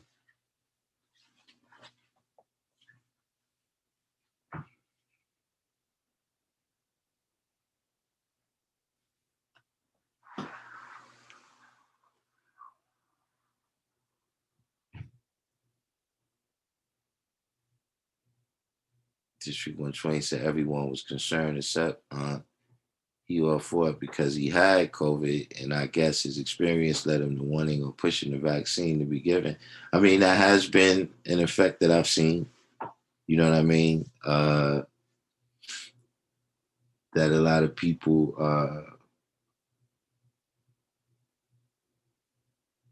you know, that experience anything. You know what I'm saying? You know, a person might feel a certain way about drug addicts until they have a drug addict in their family. You know what I mean? So that is something that happens. You know, just in terms of, like I said, you know, medicine is something like, see, and DeBar probably could talk more about this, right? But listen, there's no such thing as a medicine without side effects. There's so many side effects, right, to medicine that there's a lot of medicines that they just give it a new name, right? And they give it to you for a whole other condition. Like with Viagra, you getting an erection was really a side effect. What they was really trying to do was make some kind of medicine for your heart, right? And whatever it was doing to your circulatory system, that was a side effect. And what happened is the medicine didn't work so well for what they wanted to do with the heart, but it worked well as to give you an erection. So they just named it Viagra. But there's other medicines like that they give out, you know, according to all different types of names, you know, to affect different situations.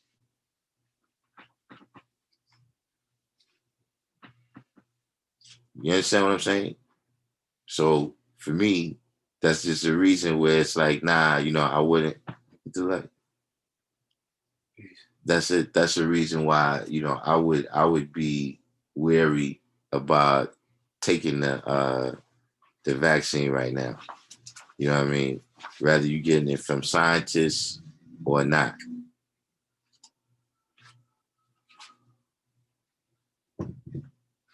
La Illuminati came in. Hold on, let me catch up.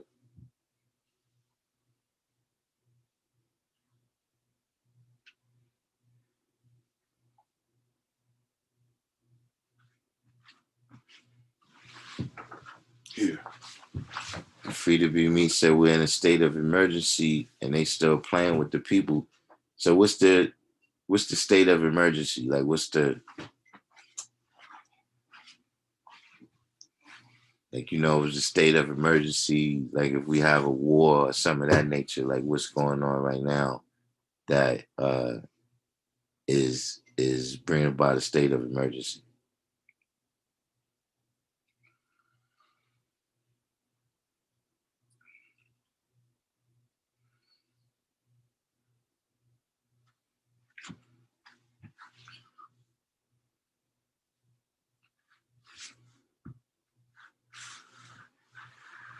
District 120 said Bill Gates is behind the impossible burgers and fake food. That's why he's buying them farms up What's the? I haven't heard of this Impossible Burgers.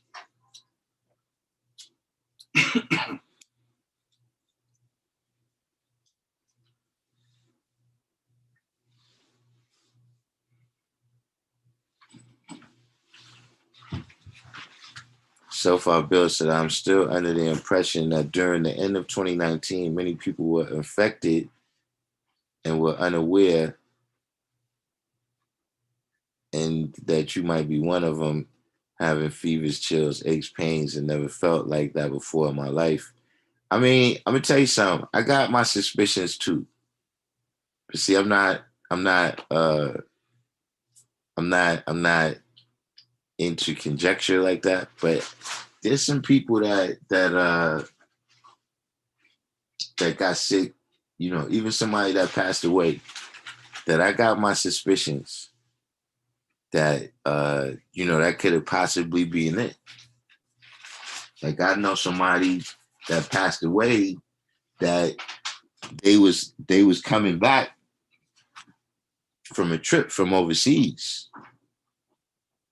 when all of a sudden, they started having some issues, and then they went into the hospital and passed away. So that could be the case.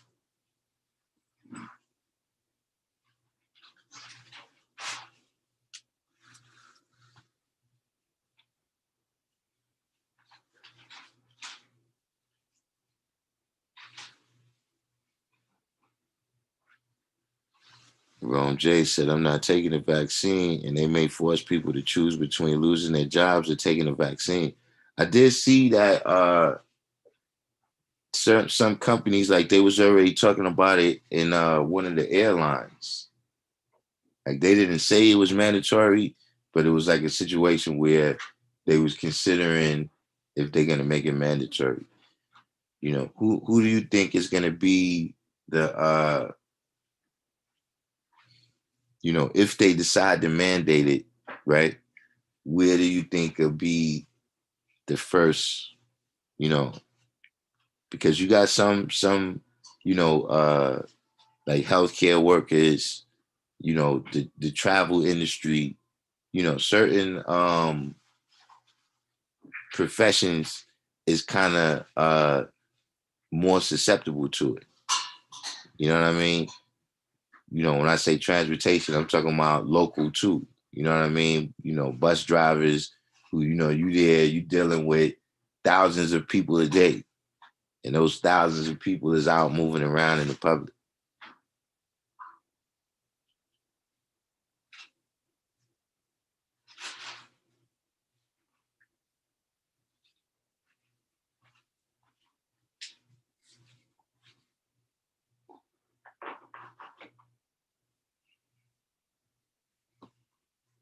Oh, Impossible Burgers is alternative meat products.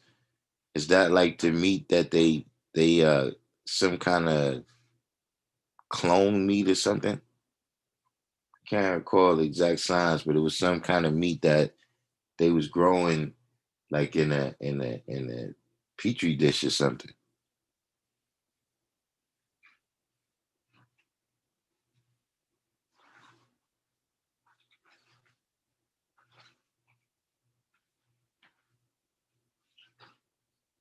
Free to Be Me said we've all been exposed to it. It's something that triggers it.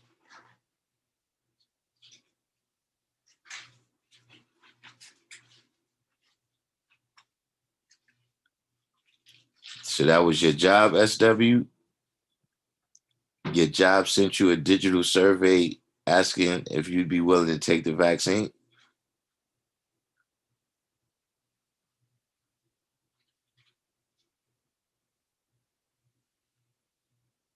Oh yeah, they might as well just cash me out my pension in peace. Yeah, that's and what industry is that?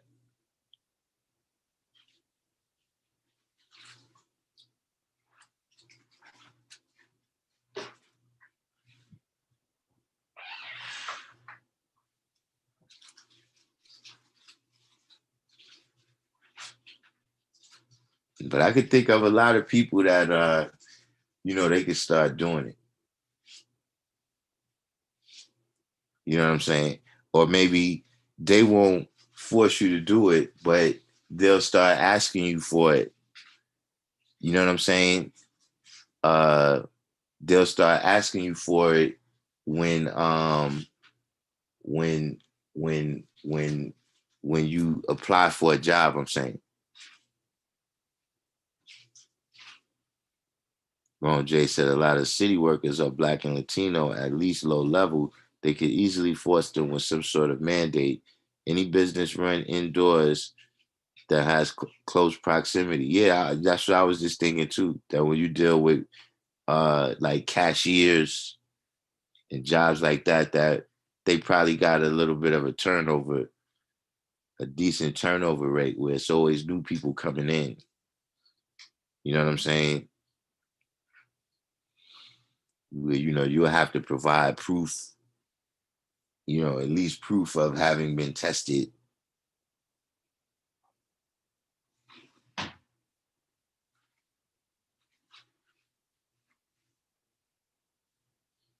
The boss said the gist of my nursing home gig was that the cap was for 70% of people working and living there were recommended to take the vaccine, or else it could be made mandatory for 100%. So it's kind of beat down or lay down.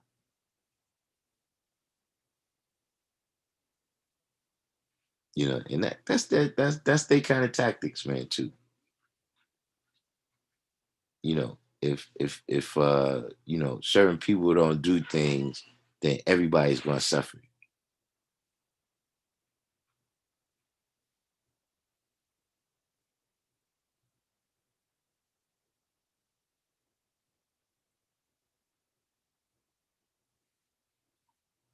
Oh, division of children in family.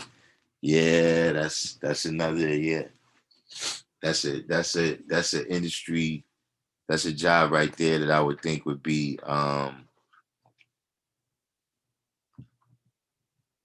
it would be something that they would be looking into. Yeah, trying to make it mandatory. The places where they got the easy excuses. You know what I'm saying?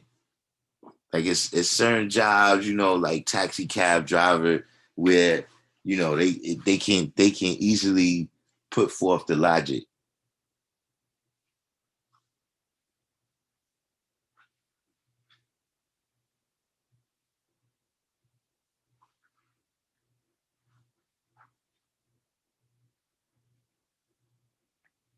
The boss said they will ask you for your paperwork, proof of vaccination versus exemption.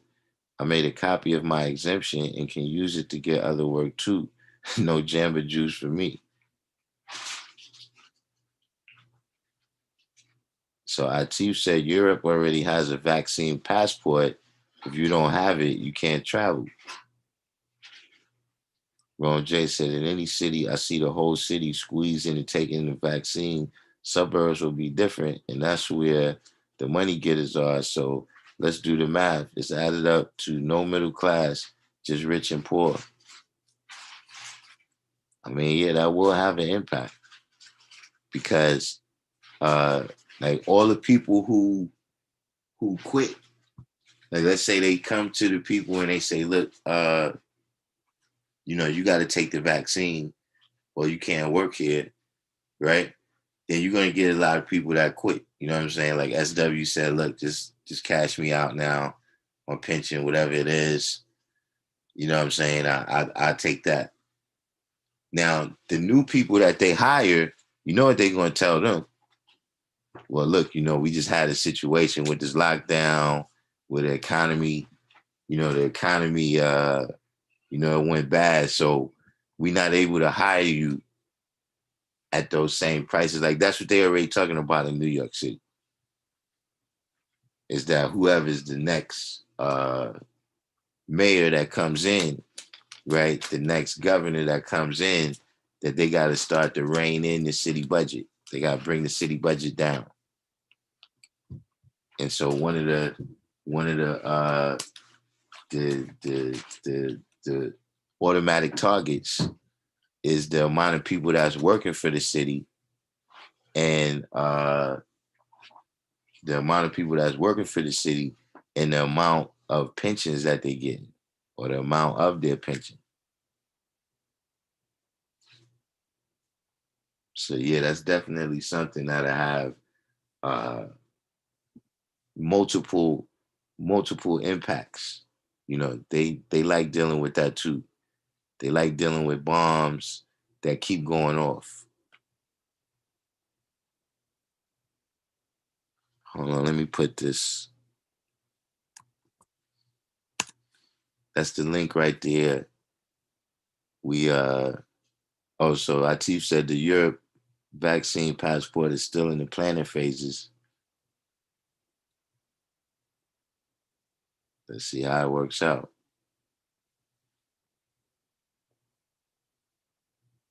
Let me see how that is. I'll be checking the background.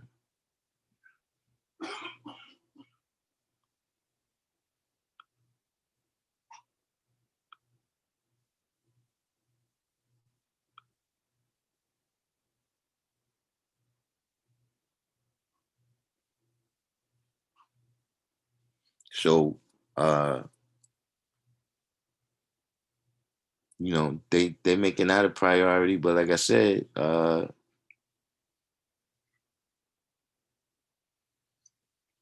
how we gonna be able to mitigate that, you know what I'm saying, as a community?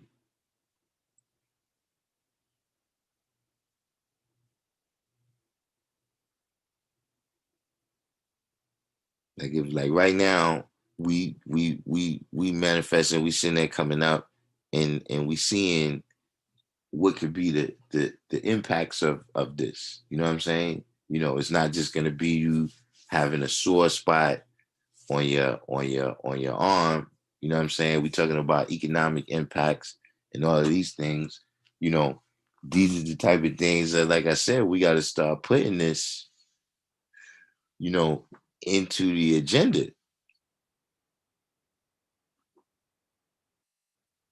Or, if you voted, your vote was wasted. Or if you complaining, your breath is wasted.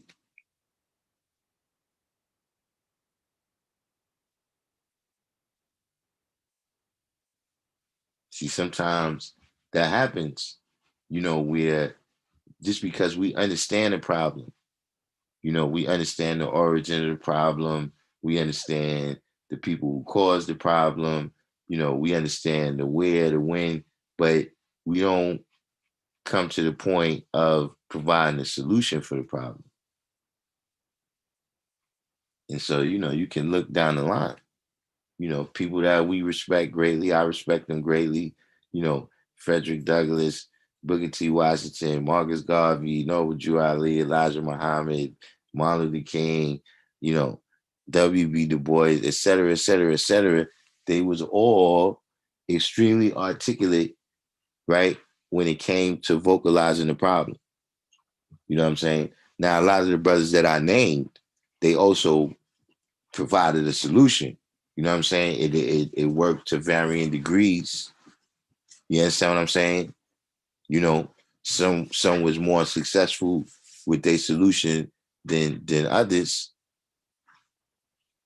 But I'm just saying that, like I said, we could just pluck a speech right now. We could just pluck a Martin Luther King speech, right? And put it out right now, and it applies perfectly. Because there never really was I don't want to use that word, there never was an ultimate solution, you know what I mean? Or we didn't follow up the solution to ultimate success. You know what I'm saying? For whatever reason or the other. Our divine said, if you're living in New York, you need to do the knowledge to Assembly Bill A416. Let's look that up. Assembly Bill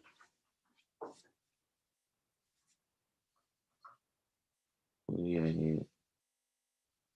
New York, New York State.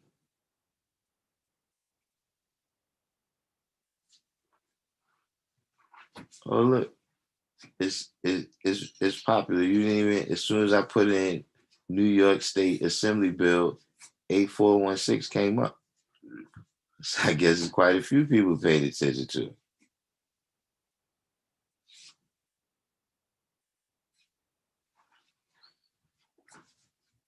So this is from NewYorkSenate.gov. It says relates to the removal of cases, contacts, and carriers of communicable diseases who are potentially dangerous to public health. Removal of them to where?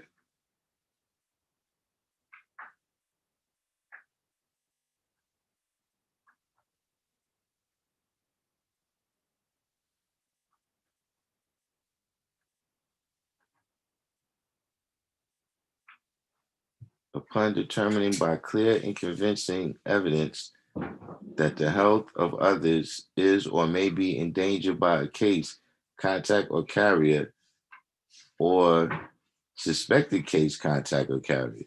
Very dangerous. This is like conspiracy.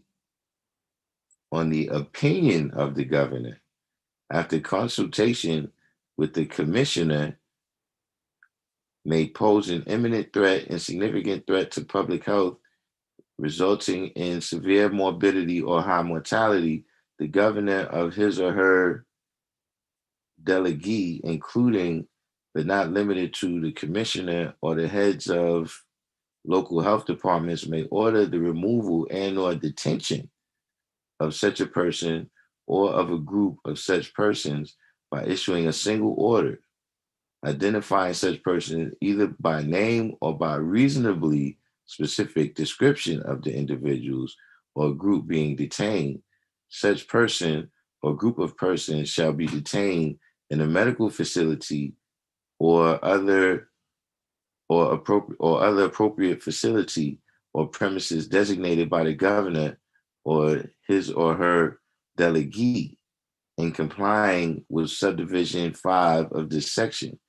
A person or group removed or detained by order of the governor or his or her delegee pursuant to the subdivision 2 of this section shall be detained for such a period and in such a manner as the department may direct in accordance with this section. And so I divine so you said if Assembly Bill A1416 passes in New York, forget about getting cash out, the governor has a right to detain you. So like how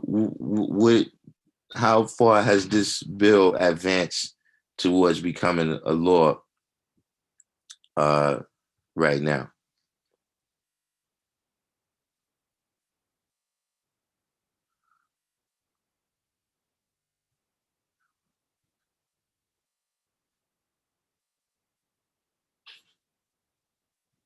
Now, as Allah said, if economics is threatened, people are going to take the vaccines for sure.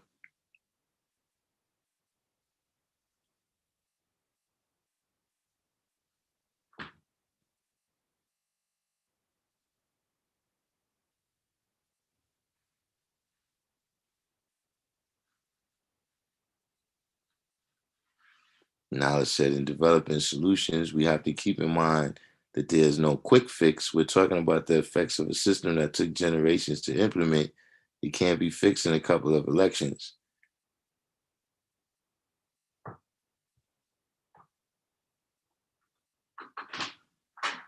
Now, as one said, they come into your door in white suits just on suspicion of a phone call.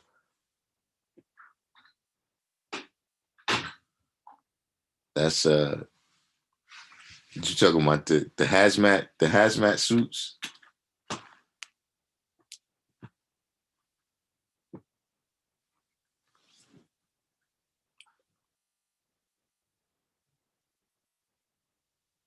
SW said that's the New York State goofy governor. Keep that on that side of the Hudson. Hey man, like I said, uh, Cuomo is an establishment guy.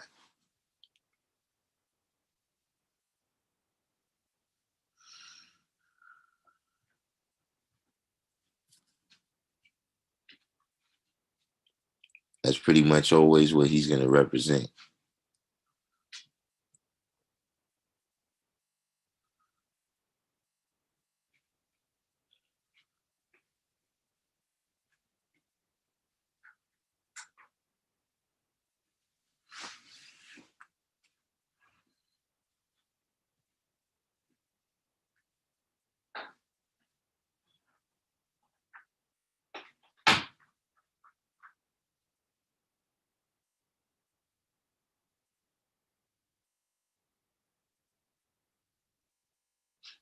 Looks like everybody's doing each one teach one. We missing a lot of people today though. Still, where's Mr. Spot and Don Bishop?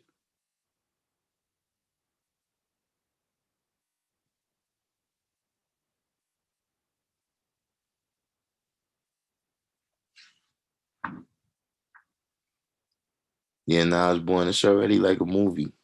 Now I was born said it's gonna be like the movie Outbreak.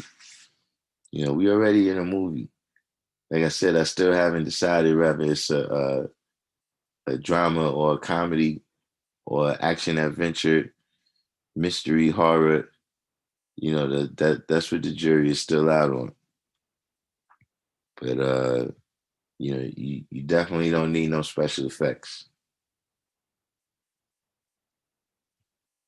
So far, Bill said, with all this known, a lack of discipline will cause increased hardships and sorrows for those not implementing it.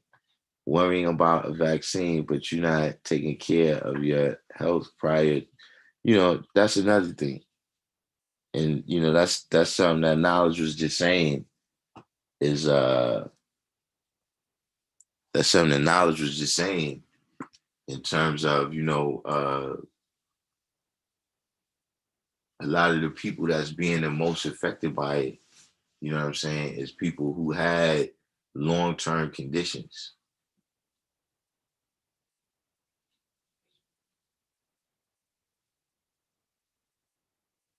You know what I'm saying?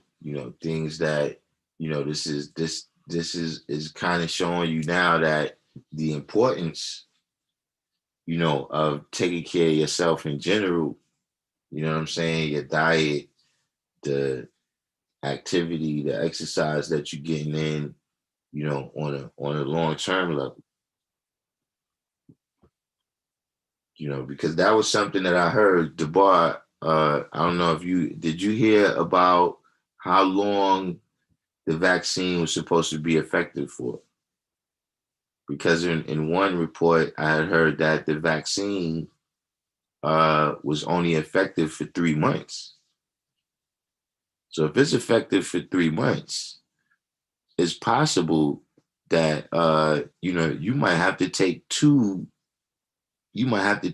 the vaccine twice in 1 year. Like if we talking about in order to cover the cold and flu season is what I'm saying. So that would be 4 shots. If you need to take 2 shots in each round for it to be effective, you know what I'm saying? So let's say you take you take the first shot in October or November when the cold and flu season starts, that's going to take you up to January or February, where you still in the midst. You know what I'm saying? Like because the last time it went from March to June being pretty rough. You know what I'm saying? The hot weather did cause it to die down. Yeah, Jack King. We mentioned Hank Aaron earlier in the live. So if you end up having to take, 4 of these shots a year, so now what's the effect of it? I'm saying, you know what I'm saying? Like when they tested it, I didn't read up on that specifically, but you tested it on people getting two shots. But now if you're taking 4 of them in a year, what's the impact of that?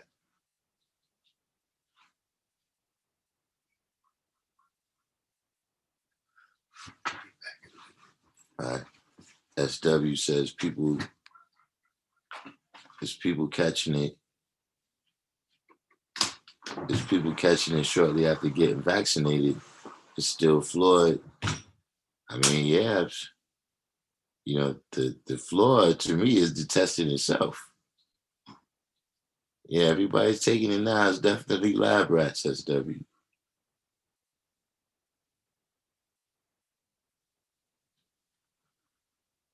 Oh, there's a new strain. Knowledge Born said they got new strains coming up. One from South Africa saying it's able to affect people who've already been affected once. So I hadn't heard about that one yet.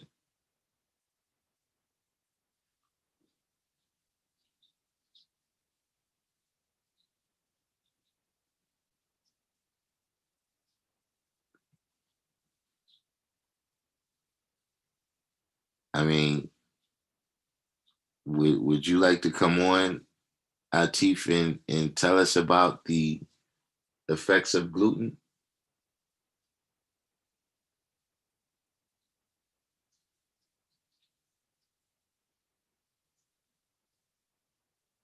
With all of these different things, for me, I got a diet that's been working pretty good. Divine Truth. You know what I'm saying? I got a diet that's been working pretty good. When it comes to all of these diets, these different things, what I want to see is where's the group of people that's 150 years old and they don't eat gluten. Where's the group of people that's 150 years old that's vegan? You know what I'm saying? A lot of these things a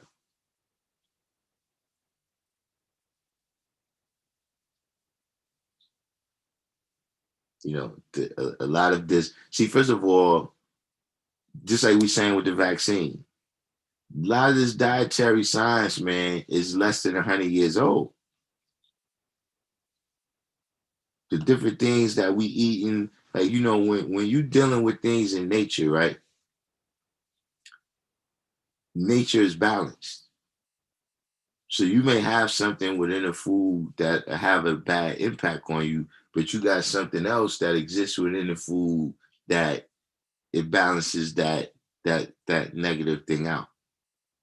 Like, yeah, this would do this to you, but you got other chemicals in there, right, that neutralize this chemical that would be bad for you. Just like with cocaine.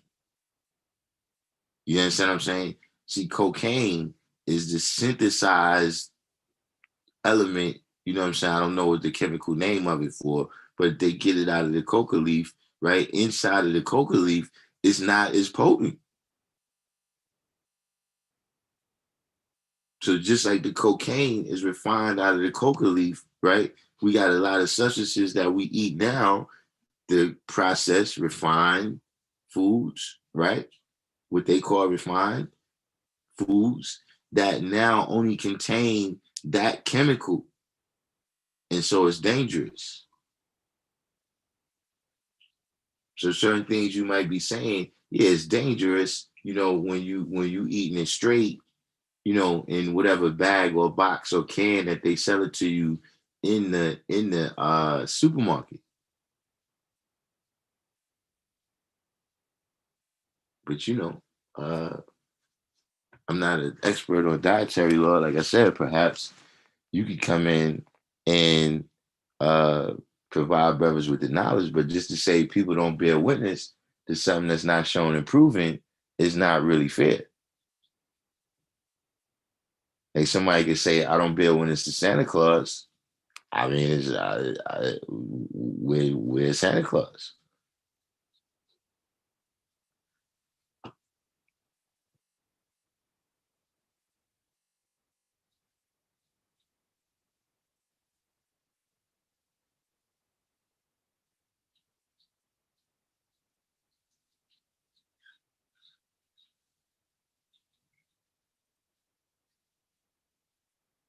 Whoa.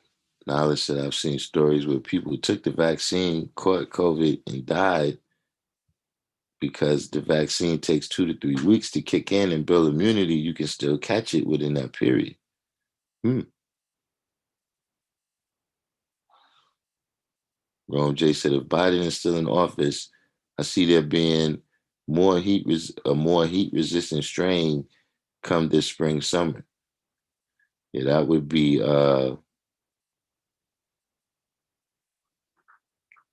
that would be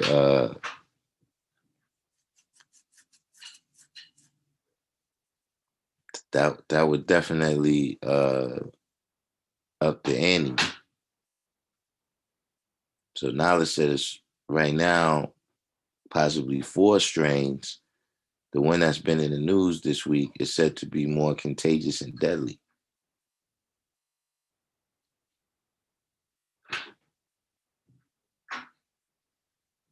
So our divine said that the law, the A1, what is it, A416, about detaining people, that the governor or whoever he appoints to assess the situation, if they see you as a public health threat because of exposure to coronavirus, is in the second. What is the second phase? Like, is it about to be voted on? Is it I'm not familiar with what the second phase is.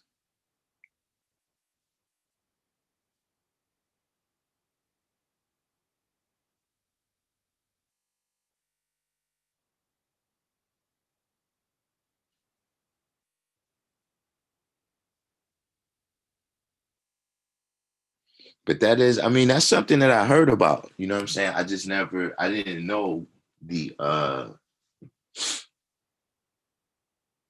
I didn't know the specific name of it. But that's actually the reason why I opted out for my daughter in school.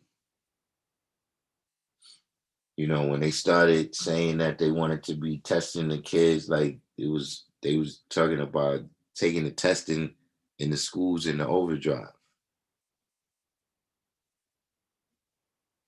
So at that point, because I had already heard that, and I knew that was going to be the case anyway. That it's like, okay, all it takes is for her teacher, you know what I'm saying? It doesn't even have to be one of the students. Her teacher, right, could test positive. And then now, because she's in the class and she's been contacted, now they got to do the contact tracing. Now you want to come to the house. Nah. See, I'm not as dumb as I look. You gotta get some things off on some people. You gotta get some things off on some people, man. How they say, look, you can fool some of the people some of the time. Or they say, no, you can fool some of the people all the time. You can fool all of the people some of the time. But you can't fool me.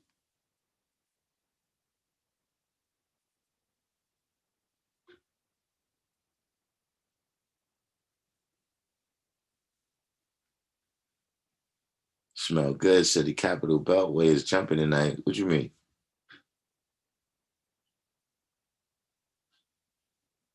What's going on with the situation down there too, Smell Good? Is DC is, because on the news they keep showing like all types of military and military vehicles all around DC. What is the actual situation? Because I was watching, I saw a post from West Coast Wise, where West Coast Wise was saying that when he sees some stories that come from outside of Washington, that of Washington State, that is, that he sees in a lot of stories that's portraying Seattle as being like like riots going on or something. And he was saying that that's not actually going on.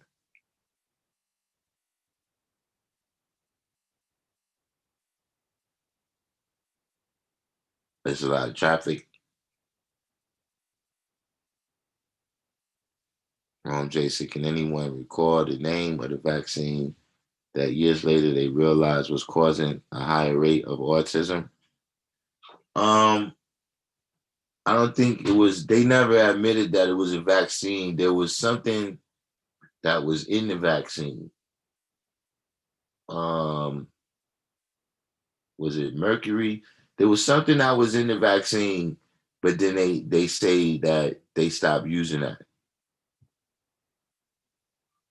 Or then again, it could have been that substance could have been used for only a particular vaccine. So maybe I'm not recalling correctly. But I do recall what you're saying, that they did say it was a link to something that was causing autism, but that they had already stopped using it.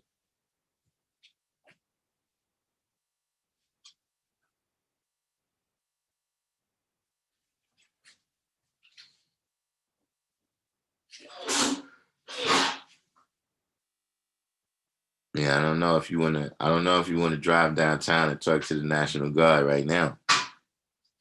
They might I don't know if you I wouldn't advise you.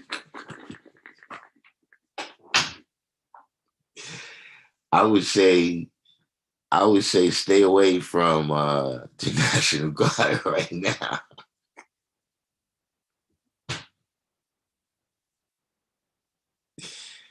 Man, listen.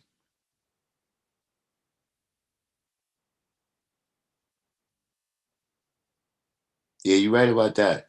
And that's something that I seen a long time ago. Is that the biggest the pandemic of fear, you know what I'm saying? The pandemic of confusion. But like you said, at this point in time right now, there's no consensus on where this came from or where it's going. You know what I'm saying? Like, what's have they decided on something where they say, okay, this is what caused it. This is the cause of it. You know what I'm saying? And then now you see with new strains coming out, you know what I'm saying? So we don't know where it came from. We don't know where it's going.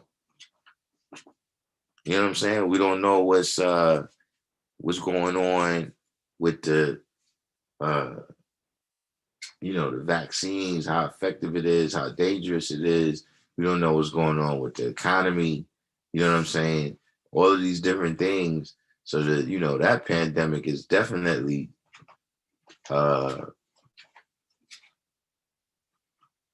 bigger than what's going on just physically with the people. Free to Be Me said they can't keep this National Guard up. What do you mean, from just the optics of it, like the way it looks? For soldiers to be stationed in Washington, D.C., or you saying economically? Because there is something about that where, see, that's part of the land of the free, is that you don't see the military marching up and down the street. You know what I'm saying? That was a part of the Revolutionary War. Remember, that was one of the complaints, was that, you got these soldiers, that come in our house. They come to our farms and take our food. So just being free from that type of I guess, intrusion is kind of an understatement, but let's use that word. And so that's why there's different jurisdictions and different rules regarding how soldiers can engage people and how the police can engage people. You know what I'm saying? How you deal with citizens versus foreign nationals, all of these different things is a part of the land of the free. So just the way it looks, you know what I'm saying? Seeing soldiers in the street, this is stuff that you see in, Syria, or, some, the type of places, that, America kind of looks down on, you know what I mean? That America, the way they're portrayed is that this is not a good country, and America is this great country where the land of the free is. So,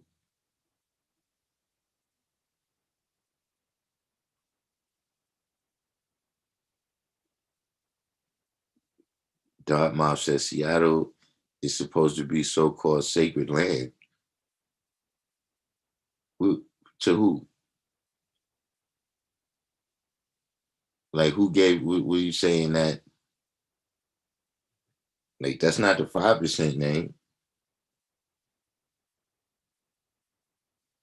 To my knowledge, the 5%, they call it Morocco.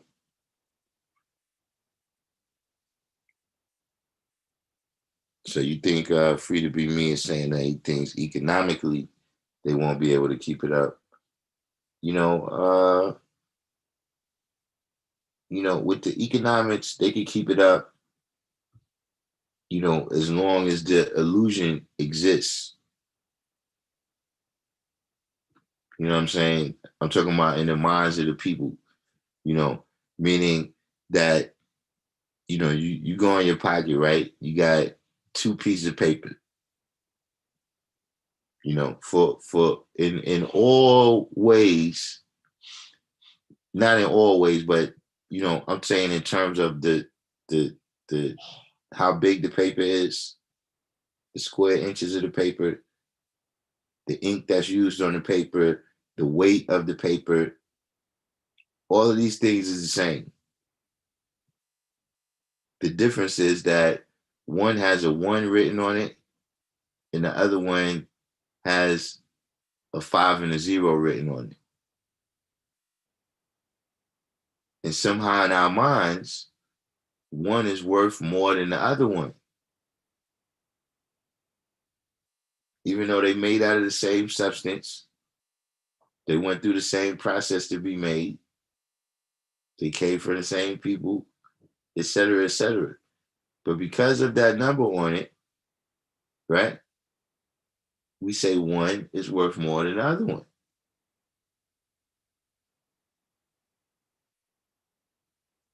See, as long as that idea exists in the minds of the people, they gonna keep playing games with the money.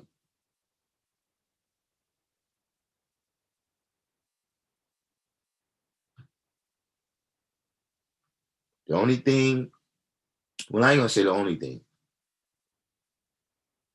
but one way that system could be crushed, that illusion, is that if people just say, look, nah, I don't want that. Like, if everybody was at their job, right, and people said, look, we're gonna give you this check, right? You're like, nah, I don't want that, I want cash. See, now your bank account ain't really worth nothing now. There's nothing you can do with that. The people don't accept that.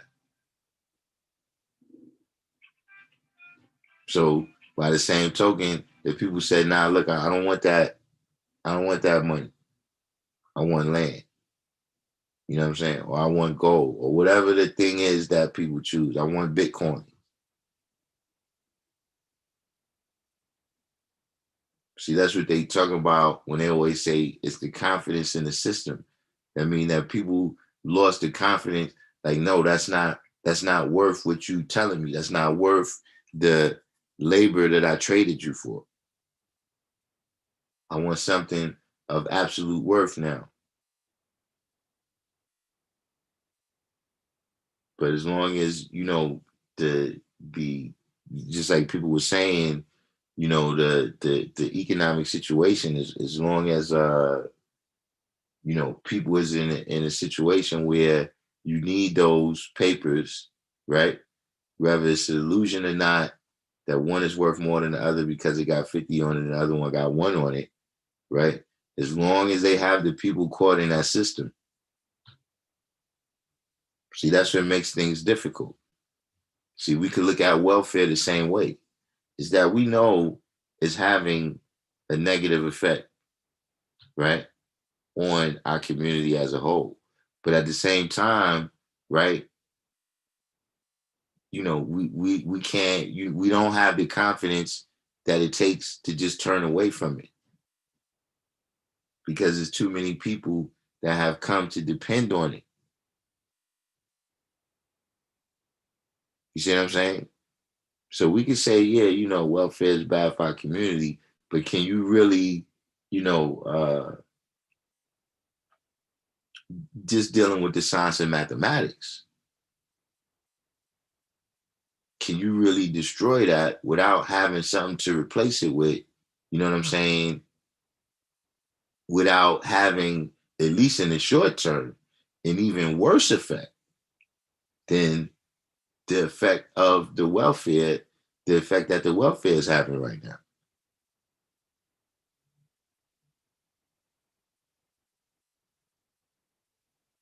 Dartmouth said the 10% believe bats represent perception of things that others cannot see, or that they are symbols of initiation and the start of a new beginning.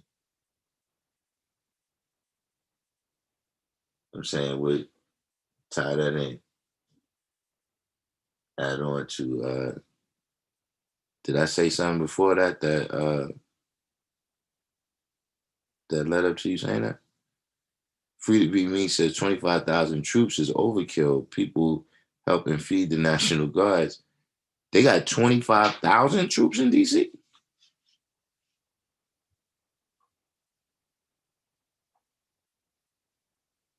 That's quite significant. I'm pretty sure that's more. I'm pretty sure that's more than the number of troops in Iran in Iraq right now, or Afghanistan. 25,000. That's a high number.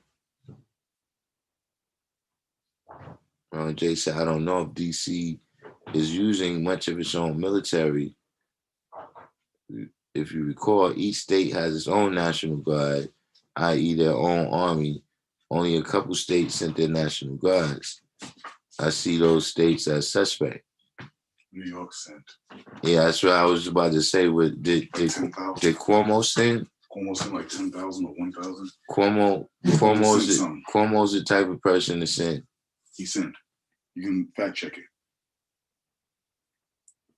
it. Jay said our main national military has not been deployed in DC.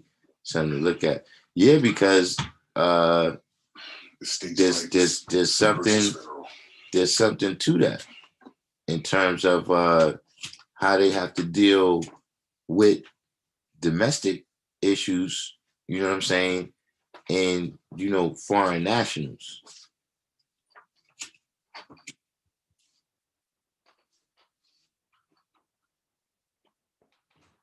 Wait, let me see. All right.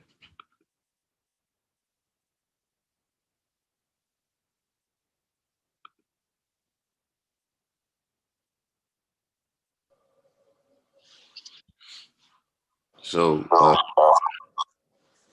wait, that? Peace. I think you got to turn something off. How it sound now? All right, yeah. But knowledge of God said it's not overkill when you look at the bigger picture from their perspective. Well, what's the big picture from their perspective?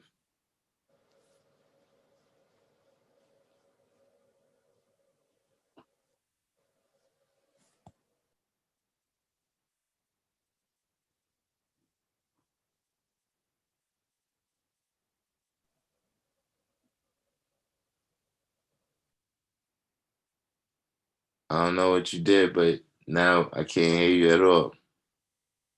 How about now? All right, yeah, I can hear you. Yeah, so I was going to talk about this gluten thing real quick. Right. So as I mentioned before many times, gluten causes a contact enteritis in your stomach, which destroys the villi in the lining of your stomach, and it prevents you from absorbing complex nutrients such as amino acids and other long-chained complex nutrients. They have what's called anti-inflammatory, pro-inflammatory cytokines that are the actual thing that work to destroy the villi in your stomach. So when you cannot absorb nutrients out of the food that you eat, even though our food is very much depleted of nutrients, there was a study, and I don't know the year, but there was a study that said that in America, the food supply was almost completely depleted of nutrients. So even if you were to eat a proper diet, you wouldn't get the nutrients that you really needed to keep you living as long as we should be living. And we could talk about living past 120 years old and all that stuff by keeping our DNA living. I think we talked about that in the past, but ultimately, even just listening to the recommended daily allowances of these different nutrients, the United States doesn't say that we need close to 100 or more nutrients every day. I don't know what the RDA list is, but I know it doesn't include 90 nutrients. It doesn't include 100 nutrients, and it doesn't include more than 100 nutrients. And for example, I am going to now read from a book which is called Let's Play Doctor. And it talks about the baseline nutritional supplement program for adults. And there are some nutrients that the U.S. recommended daily allowance doesn't even think that is necessary. Nutrients like tin, vanadium, vitamin A, those three, the United States government says that we don't even need those. But our true supplement need is 500 micrograms of tin, 500 micrograms of vanadium, and 5,000 international units of vitamin A daily that we should have. Things like phosphorus, the United States government thinks that we need 800 milligrams a day, when in fact we don't need any phosphorus. That's not something that we should be consuming at all. Magnesium, manganese, a lot of these, selenium, the United States government doesn't even have a recommended daily allowance for that. One thing that I've read in the past that will help the stomach lining to get besides just stop eating gluten for 3 weeks. One thing that I read that helps the stomach lining to repair itself are walnuts. You know, if you ever look at a walnut, it looks like a brain. The inside of a walnut, if you look at it, it looks kind of brain shaped, and it actually helps your brain very much, in fact. So that's one of the foods that I have researched to find out and have actually used myself and have seen dramatic effects in the change in absorption after eating walnuts. So that is one of the things that I wanted to mention about that. And if you had any questions, I'd be happy to answer them if I can. But ultimately, wheat, barley, rye, and oats. And if you look at a Cheerios box, it says gluten-free. But the fact is, there are no such thing as gluten-free oats. Oats have what is called gliadin. And a rose by any other name is still a rose.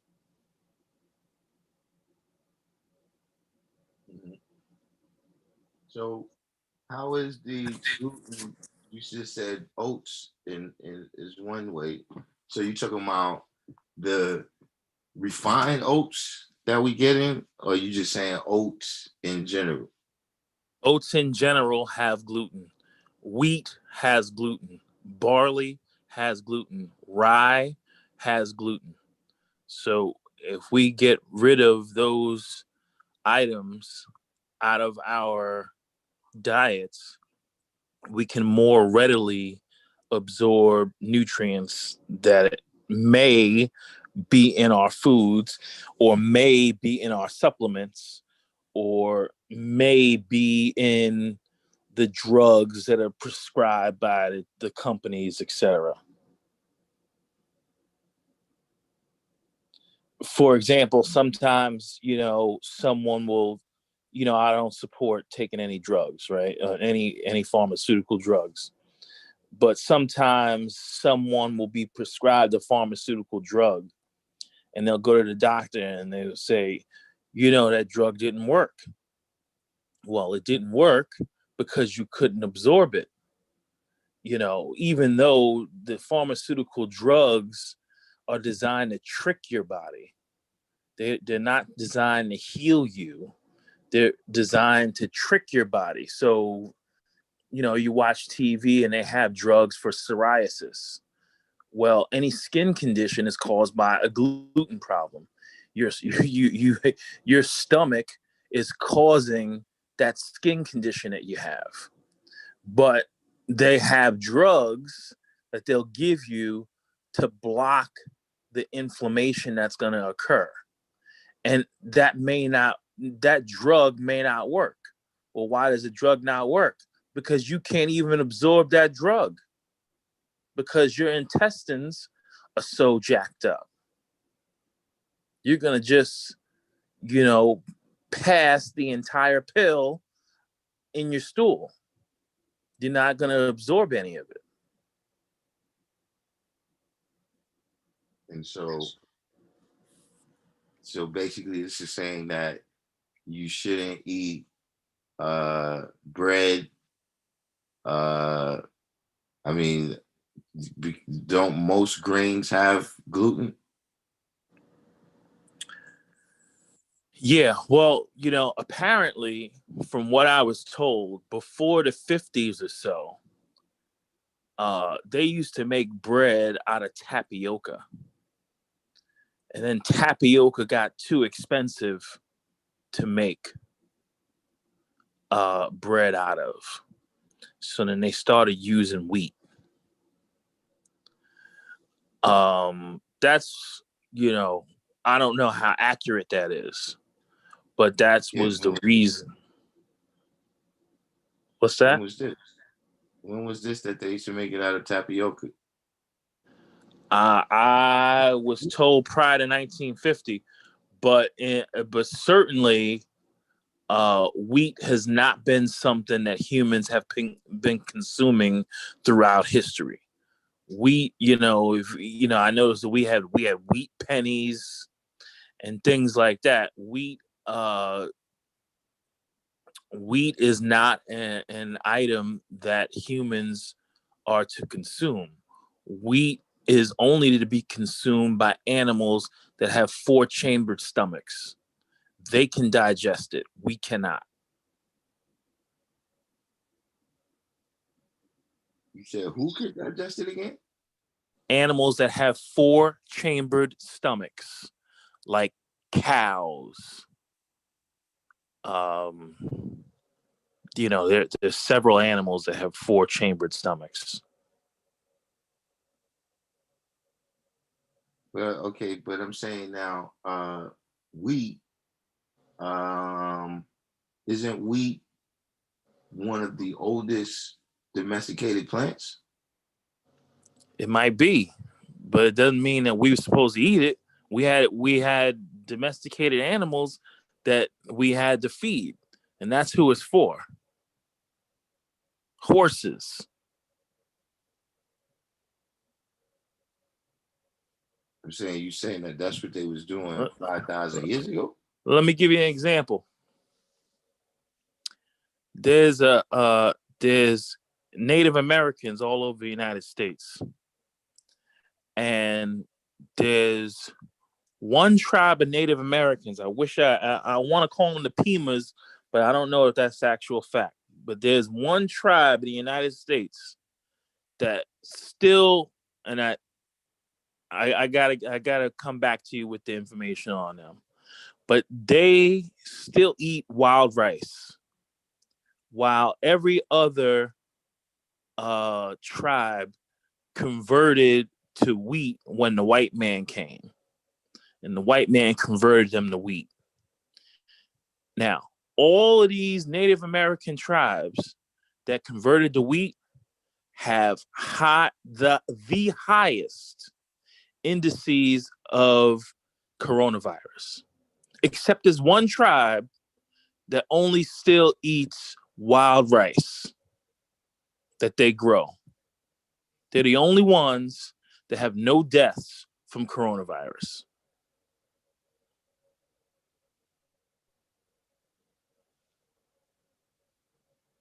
You talking about in India? I'm talking about in the United States, North America, this wilderness. That's what I'm talking about.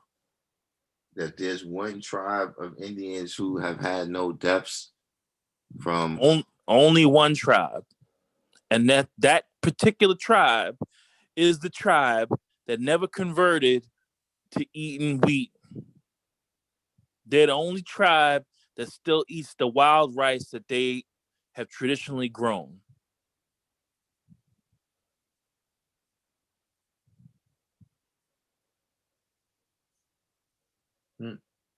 And what other ways is gluten coming into the diet? Cross-contamination is one way. You eat at a restaurant, they have, gluten over here, and even though you're not eating pizza, it's still in the air. If you ever go to a supermarket and you walk down the bread aisle, that smell, I notice the smell now. I never used to really notice the smell, but I notice it a lot more now.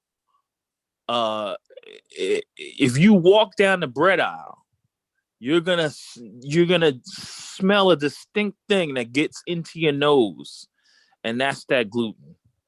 That's the thing that you want to avoid. But how else does it get into our diets? Wheat, barley, rye, and oats. That's it in a nutshell. They used to make breads out of buckwheat, which is not gluten. You can have a lot of other things that don't have gluten. But, you know, here in America, they prefer to have cheap grains. And gluten is, and wheat is a cheap one. And so I mean, basically, that's all bread is. If so, you saying that people could cut out bread and improve this whole situation. By the way, Malika just came in the room. I just noticed you on Facebook, but welcome to the channel. Do the each one teach one, hit the like button, subscribe. But so yeah, we talking basically about you saying that if if we stop consuming bread, then this one thing could improve the diets of everyone. It would improve the absorption of everyone. You know, people still need to have a balanced diet, like you said, even though what they've been taught is not a true balanced diet. But yes, eliminating gluten will give you the opportunity to absorb the good things that you do eat, that you are able to get. Okay, so what are some of the studies that people can go and kind of research this idea about gluten? Well, there's a book called Hell's Kitchen,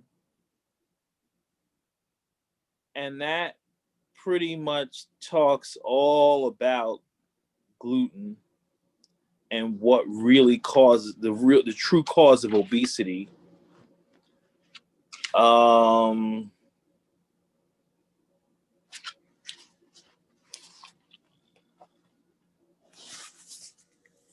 Other studies, I mean, people can just Google gluten and celiac disease, even though they're not 100%, they don't know why getting rid of gluten has a major effect on curing celiac disease. They are on the right track. The real reason is that they're unable to absorb certain nutrients. This is why they get celiac disease. And they notice that when they stop eating gluten, that people start to get better because they're able to absorb nutrients. You know, fat people aren't fat because they eat too much. They're fat because they're not absorbing nutrients, because they've been eating gluten. So then they're hungry all the time because they got pica, because their body is looking for nutrients, hoping that the next bite is going to give them that vitamin A, the amino acid, the vitamin C, something, the beta carotene that turns into vitamin A, something that's going to help them that's going to help their body to live longer. This is why people overeat. This is why they're fat. It's not because they eat too much per se. It's because they're eating the wrong food.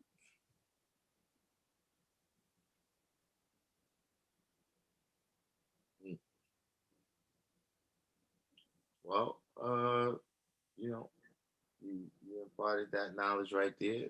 You know what I'm saying? People can go and research it. You know, you know, you still didn't have a lot of, just proof. I could look up what did you say, the Pimas, the Indian tribes, but I'm a log off, and I'm gonna give you some exact names. Yeah. So then you can saying right there, it's like a little bit. It's it's not universal. You know what I'm saying? Because you got people that live in the same house, and one of them is fat, and one of them is not, and they eating the same food. I'm saying. So whatever. Yeah, but things affect people differently too. I mean, it's not as though everybody that eats gluten gets celiac, or everybody that eats gluten goes bald, or everybody that eats gluten, has diabetes. It will affect people in different ways, but it will still have an effect. It will have an adverse effect on different people in different ways. So you could be in that same household. One might be fat. One might, you know, have asthma, which Right. is a gluten problem. One will have, So a skin disease. this is what I'm asking you: is gluten tolerance, intolerance universal? Like this is what I think. There's no person that gluten is good for. And what I'm saying is the gluten's problem is it prevents you from absorbing nutrients. So some people will absorb some nutrients, and other people will not be able to absorb those some nutrients. And it will manifest itself in different ways.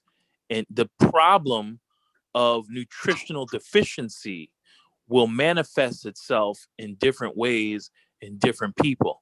The nutritional deficiency is the problem. Gluten is just what exacerbates the problem. Gluten is, what weakens your immune system. It weakens your immune system because you're not able to absorb the nutrients to build your immune system. It causes a skin disease because it's preventing you from absorbing the nutrients that gives you healthy skin.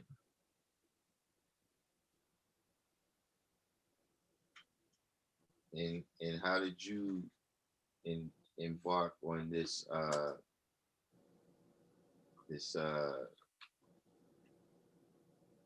would you say this journey of discovery about gluten intolerance?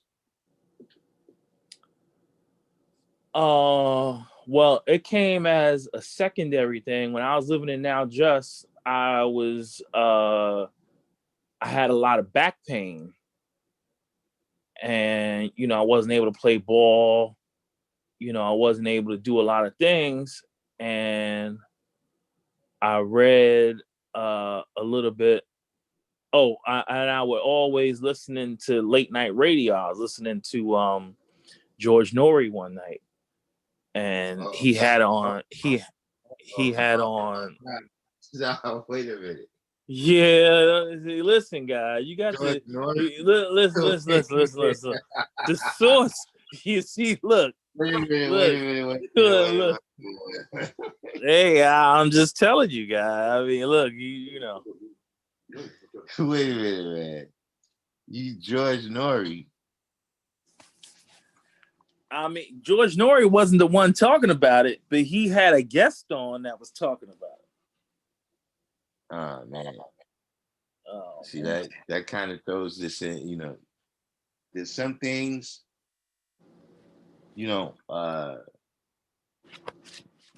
people have different levels of credibility.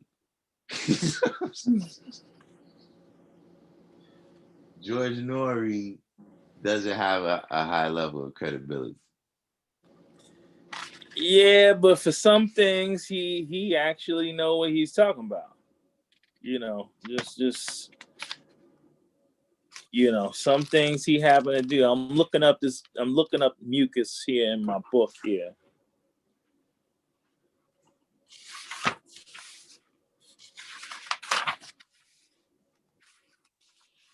And does gluten cause mucus? I'm looking up what is the source of mucus.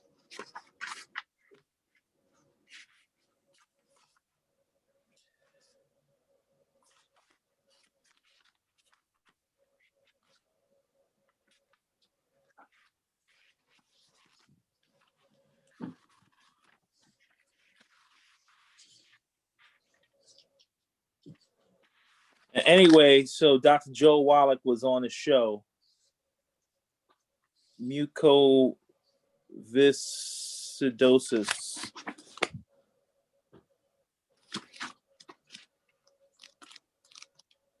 $185, but I don't see it. Yeah.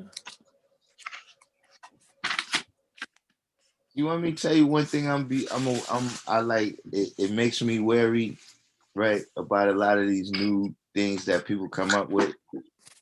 Is that having the knowledge. I recall when a lot of things like it wasn't available. Like there was things when I got the knowledge you just didn't eat. You know what I'm saying? Like we just didn't drink milk. You know what I'm saying? Because there wasn't all of these health food stores, with all of this almond milks and things like that. You know what I'm saying? And the kind of it's been commercialized. You know what I'm saying? Being healthy, eating right, you know what I mean? So the same way they come with 1,000 conditions. Like for instance, when we're talking about medicine, how a lot of situations was reclassified. For instance, they got something called acid reflux disease, right? Acid reflux disease is heartburn, but they couldn't get like prescription medicine sold for heartburn. So they had to reclassify it as a disease, and that's what put more money into it. Right. Well, acid reflux disease is actually a lack of acid. You don't have enough stomach. Another gluten problem where you don't have enough stomach acid. You don't have enough salt in your diet to produce the chemical reaction. Wait a minute. At some point. Hold fast, guy. At some point, you just told me about 50 different things. And I could tell you about 900 different diseases that are nutritional deficiencies initiated by eating gluten. I could tell you 900 of them. 900 diseases. 900 diseases that are all nutritional deficiencies. And so you basically described a situation right there where there's a tremendous amount of money there. You keep talking about, I'm not making money off of this. No. So I'm saying that if there's anything, like what I'm saying is this: how many different products, right? Do we go in the supermarket and there's low fat this and low fat that because of cholesterol? Which is also a lie. That's also a lie. Cholesterol is needed. No. We're not discussing whether it's a lie or not. We're talking about the marketability of it. And what I'm saying, why I'm leery of a lot of these claims that come up, that tell us, now this is something that I know, and this is something that I've been saying for years, is that everybody can't eat the same food. See, some people is allergic to certain things in their diet, and they either don't realize or they refuse to give it up. You know what I'm saying? That I'm aware of. You know what I'm saying? But, I'm just like I would be leery if somebody told me that it was one thing that you could eat and it would bring about health all over your body. I'm leery about one thing that you could eat that's going to be detrimental to everybody's health. You understand what I'm saying? I've compared everything that this particular doctor, I'm not going to even say his name at this point, but I compared all of his stuff to everything that was in Eat to Live by Elijah Muhammad. I compared all of those things in both of those writings, and they was pretty much on target. They was almost identical as to what to eat and what to avoid, and the reasons to eat them and the reasons to avoid them. So that made me even more go into it and look at it and research it and say, okay, what is this guy talking about? You know, and his whole thing is the medical system is killing people. I'll give you another example. Right now in the United States, we got this pandemic. And what is the advice that they have given us to deal with the pandemic? They're giving us 3 or 4 things to do to prevent this pandemic to go further. One thing they said was wear a mask, wash your hands, social distance. And what else did they say? That's pretty much it. 3 or 4 things that they've said to do to deal with this virus. And that's the prescription that the head doctor of the United States gave to deal with this pandemic. She said, do these things, right? So now we do those things, and what's the result? 400,000 people, according to them, dead from this COVID thing. The only thing we was doing was waiting for a vaccine. So we was waiting for a vaccine for years, months, and days. Now we got a vaccine, and 2 weeks or so later, people's dying. We don't know that Hank Aaron died of the vaccine. But I can tell you, if Hank Aaron's immune system was a little stronger, he might not have died. So all I'm saying is, the things that I know can help you is to be able to absorb as many of the nutrients in your food as possible. So I'm just saying to my peoples, yo, maybe you should avoid some of this gluten because it's been shown to inflame your intestines. And when your intestines is inflamed, you can't absorb nutrients. Wait, now, where has this been shown? It's like I said, shown a bunch of places. It's shown. I said you can read the book Hell's Kitchen. It's in that book. It talks about that. There's other books. No. I'm saying, where's the study? See, because like you said, you got one group of people, you know, there could be 1,000 reasons. Like right now, we could say that people drinking bottled water, right, and obesity has risen around the same time. But just because there's that correlation doesn't necessarily mean that it's causation.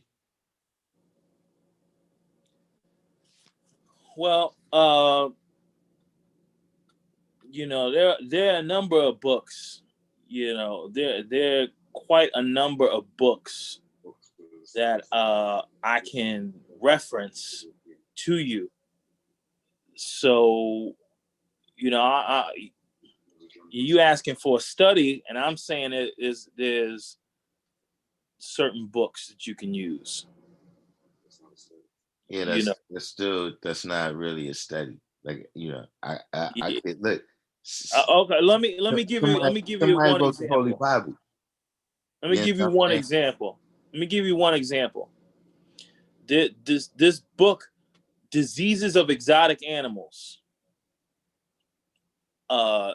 is in the Smithsonian as a national treasure right now. because dude, I'm not even gonna go into that. Or I'm gonna like I said, I'm gonna find you the Indian tribe. I'm gonna get you a couple of studies that we can refer to so I can show you a little more clearly about the effects of gluten. All right, so yeah, let's but as I'm saying, I gave everybody enough information to go do their own research on, and not to take my word for it, and not to say, yo, he don't know what he's talking about, because I gave you specifics enough that you can go and hit that Google button and find out all the information I'm telling you. I've done some research on gluten, and you know, it doesn't seem to be a universal condition that people are intolerant to gluten. Well, You know and again, and as I said to you, the American Medical Association doesn't think that certain nutrients are necessary or recommended for our daily intake. So I've already mentioned to you that the only doctor that's not going to lie to you is a dead doctor. Any other doctor, you need to ask them a question before they do any surgery on you or any procedure on you. How many kids you got ready to go to college? Wait a minute. See, now you're going into the credibility of the person. And this is what I'm saying about George Nori. Is that if we dealing with this, so God, George Nori ain't got nothing to do with this. He's got nothing to do with what I'm telling you. Now, you asked me what took me on that path. Yo, God, let me tell you something. You know who the first person to tell me the black man was God? Back in the 90s, who told me he didn't give me the knowledge, but the first person that was confused that I didn't know that the black man was God was the devil. Because he was rolling,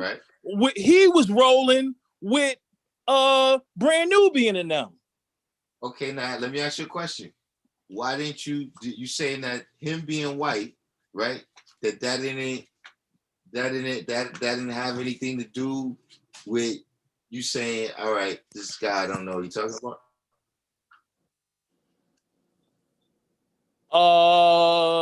What had more to do with me saying this guy don't know what he's talking about is because I felt at that time that my clique was above their clique.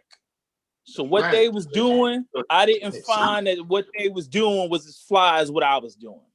Right. So his credibility was not up. This is why we got to be civilized when we go out to teach. In order for our credibility to be a certain way. Just like right now, if a person come up to you, right, and they telling you all this stuff about dietary law and they 600 pounds, you're not going to pay attention to them like that. It's just like right now, look, I could be doing my pull-ups, right? Without question. You know, I ain't gonna say it's sometimes, but look, there's a good percentage of the time that somebody's gonna come up and say, yo, see how you doing them? You should do them like this. 99% of the time, that person can't do one pull-up. But they telling me, you understand what I'm saying? Like your credibility, now that's different. If somebody, I see them, yo, you rock off a clip of 35, and then you say, yo, you should do them like this right here. I'm more likely to take heed to that. So that's why I said the only thing that's going to say, okay, we're not dependent on the doctor's word. We're not dependent on, the guests on George Nori's word, right? We're going to just look at the research for ourselves, right? And analyze it how we're going to see it. That's what I'm saying is where's the, the whole group of people. It's not going to be a whole group of people because, a whole group of the whole medical field is designed to enslave us. So there's only a few types of people, the naturopathic doctors. And in that subset of naturopathic doctors, there's only a few that got the knowledge, the understanding to deal with what we talking about, that actually know what's going on that level as far as your physiology and exactly what each bodily function needs as far as nutrition. There's only certain subsets of those people that have that understanding. I cannot base my diet on what this small subset of people are saying. Let me ask you this question. When you put those nutrition into your plants in the garden, did you notice a difference?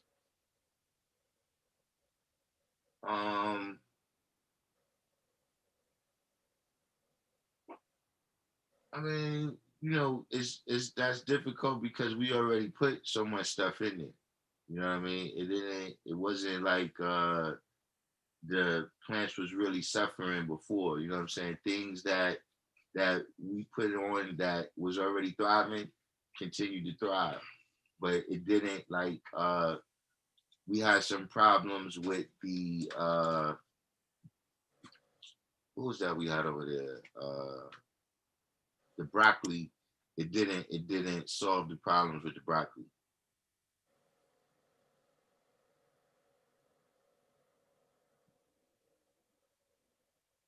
Some of the things, our problem is that, we growing things like watermelon that you're not supposed to be growing in New York anyway. Yeah, broccoli is a cruciferous vegetable, which impedes some people's thyroid, but anyway. I mean, so see, some of these things too, I'm gonna tell you, it's like this.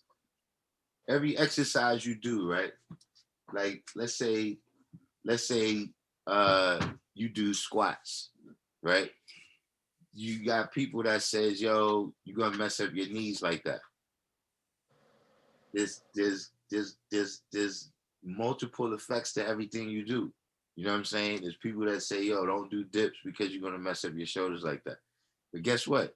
If you don't exercise, your shoulder ain't gonna do no better. No, you're right. So, some of these different things, that's why I say it is the balancing of everything, right? That keeps everything in order, that keeps everything going right. You know what I'm saying? Is yeah, if your diet is unbalanced in this way, you know what I'm saying, where you eating bread and sandwiches all day, this is all you eating, then yeah, it's gonna have that type of impact. Yeah, I guess my whole thesis of this is that we have been poisoned, and this is a setup. Our people is set up. All the food in our corner store has these problems with it. In Asia, the beer is made of rice. It's not made of wheat. It's just it's a different setup, and there's no products that we can really get in our corner store that don't have this gluten in it. And I'm just letting you know it's a setup. I'm gonna go get that research. Yeah, you gotta get so that you're not letting me know right now. You really just making you're making an assertion. Like, see, look, I dealt with this with somebody yesterday. You know what I'm saying? Where they told me something, right?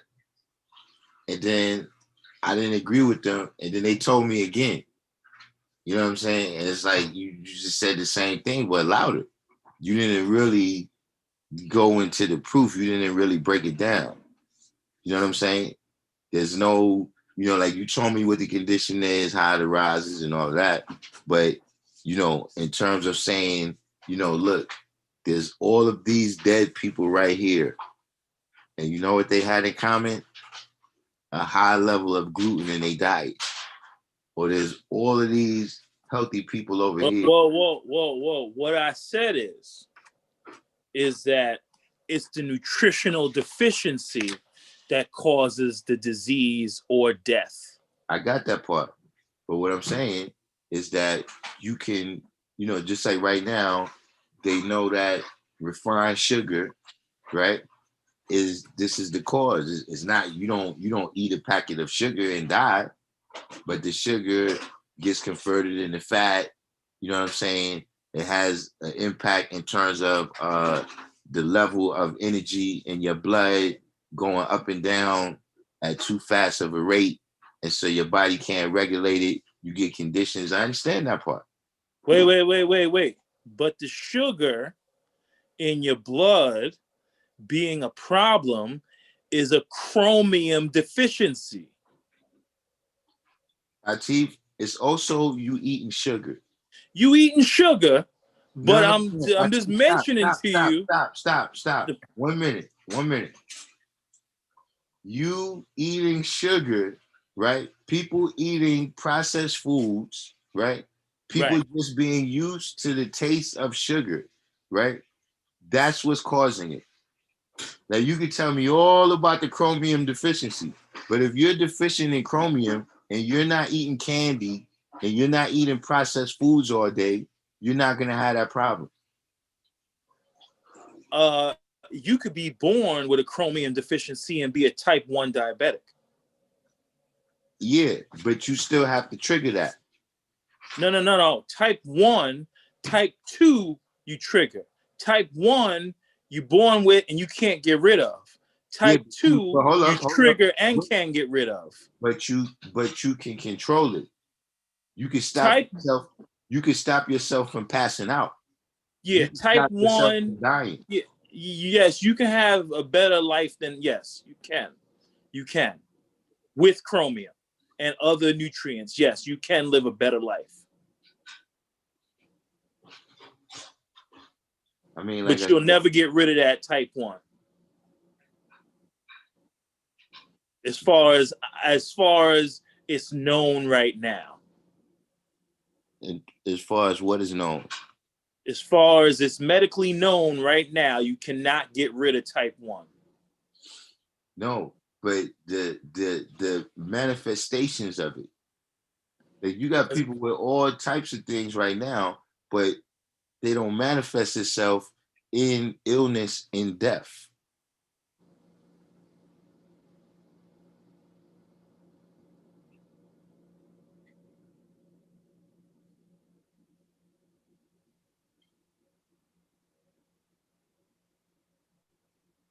Right. You got love in the background, but we like I said, get the studies, you know what I'm saying? And I'm gonna get the names of the Indians first, right. And I'm gonna put it in the chat. So everybody could go check that themselves. But this is still anecdotal.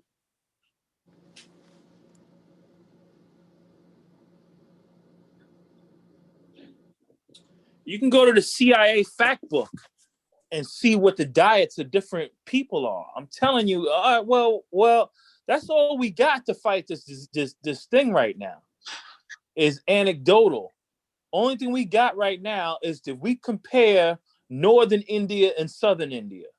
We compare Nigeria and Brazil. We compare Taiwan and Texas. We compare Florida with another Asian country. Only thing we can do is make these anecdotal references, but the Indian tribe I picked because that's the same exact people right here in North America. They're the same people. we It's still just that one of them eats one diet and one of them eats a different diet, but they the same people. we still have to realize that this anecdotal evidence, right, is not necessarily universal. Like if you get anecdotal evidence, right, then that could be grounds for more research. Well, but check this out, guy. I'm talking about millions of different people in different parts of the world eating different diets, and they passed the vaccine based on 700 or 800 different people. They use 700, 800, Yeah, 1,000, and 2,000 I don't people. trust that neither. Okay, guy, but I'm just saying to you I don't trust that that. all the 700, shit that they 800 people. saying to us about, all I'm telling you, all the shit they saying to us is some bullshit. And this is all I'm highlighting. Okay, this is what I'm saying. George Norrie and his guests on his show. I should have never said the nigga name. No, you have to. Nah, God, I shouldn't have said his name. Because without saying that, right? I mean, listen, that's just a part of it. That's just a part of it. Regardless to whom or what, where this information is coming from. Like, yeah, you got It's not coming from George Norrie. Hold on. You got all of these people that See, say you harping on George Norrie, no, we not talking about the devil that gave me the knowledge. The devil that said the black man is God. We don't never talk about him. Why you didn't listen to him? Because anecdotally, he didn't seem to be manifesting those signs that was the most high. You just said that. What you was doing was at a higher level than him, so how can he tell you who you are? All I'm saying is, listen, man, I don't have no religious convictions. A person could be right just like they could be wrong. I'm not saying it is wrong. I'm just saying that what we got right now, what you supplied us with, is statements and anecdotal evidence. Now, is that enough to say, all right, let's look into it some more? Yes. Is it enough to come to the conclusion that this is exactly the case? No.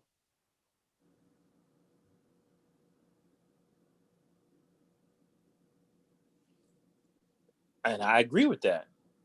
All I said was it is enough for somebody to get into their Google and find out more information.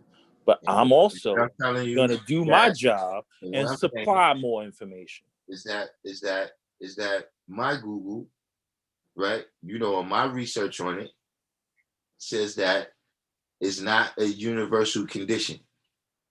That is something that is akin to, well, not akin to, but is on the order of lactose intolerance.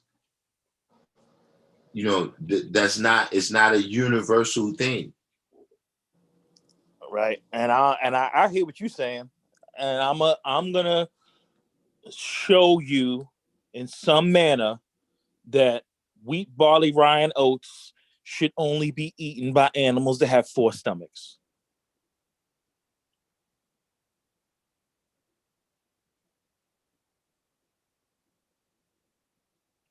So I'm gonna get on my job. I would say that prepare a presentation. You know, you come on like they do on Sinetta, have a whole presentation of these things and what they consist of, and you know what makes them so difficult to digest, et cetera, et cetera. You know what I'm saying? But you know, you got people that's allergic to fruit. You got people that's allergic to vegetables. You know, there's intolerance to all kinds of foods.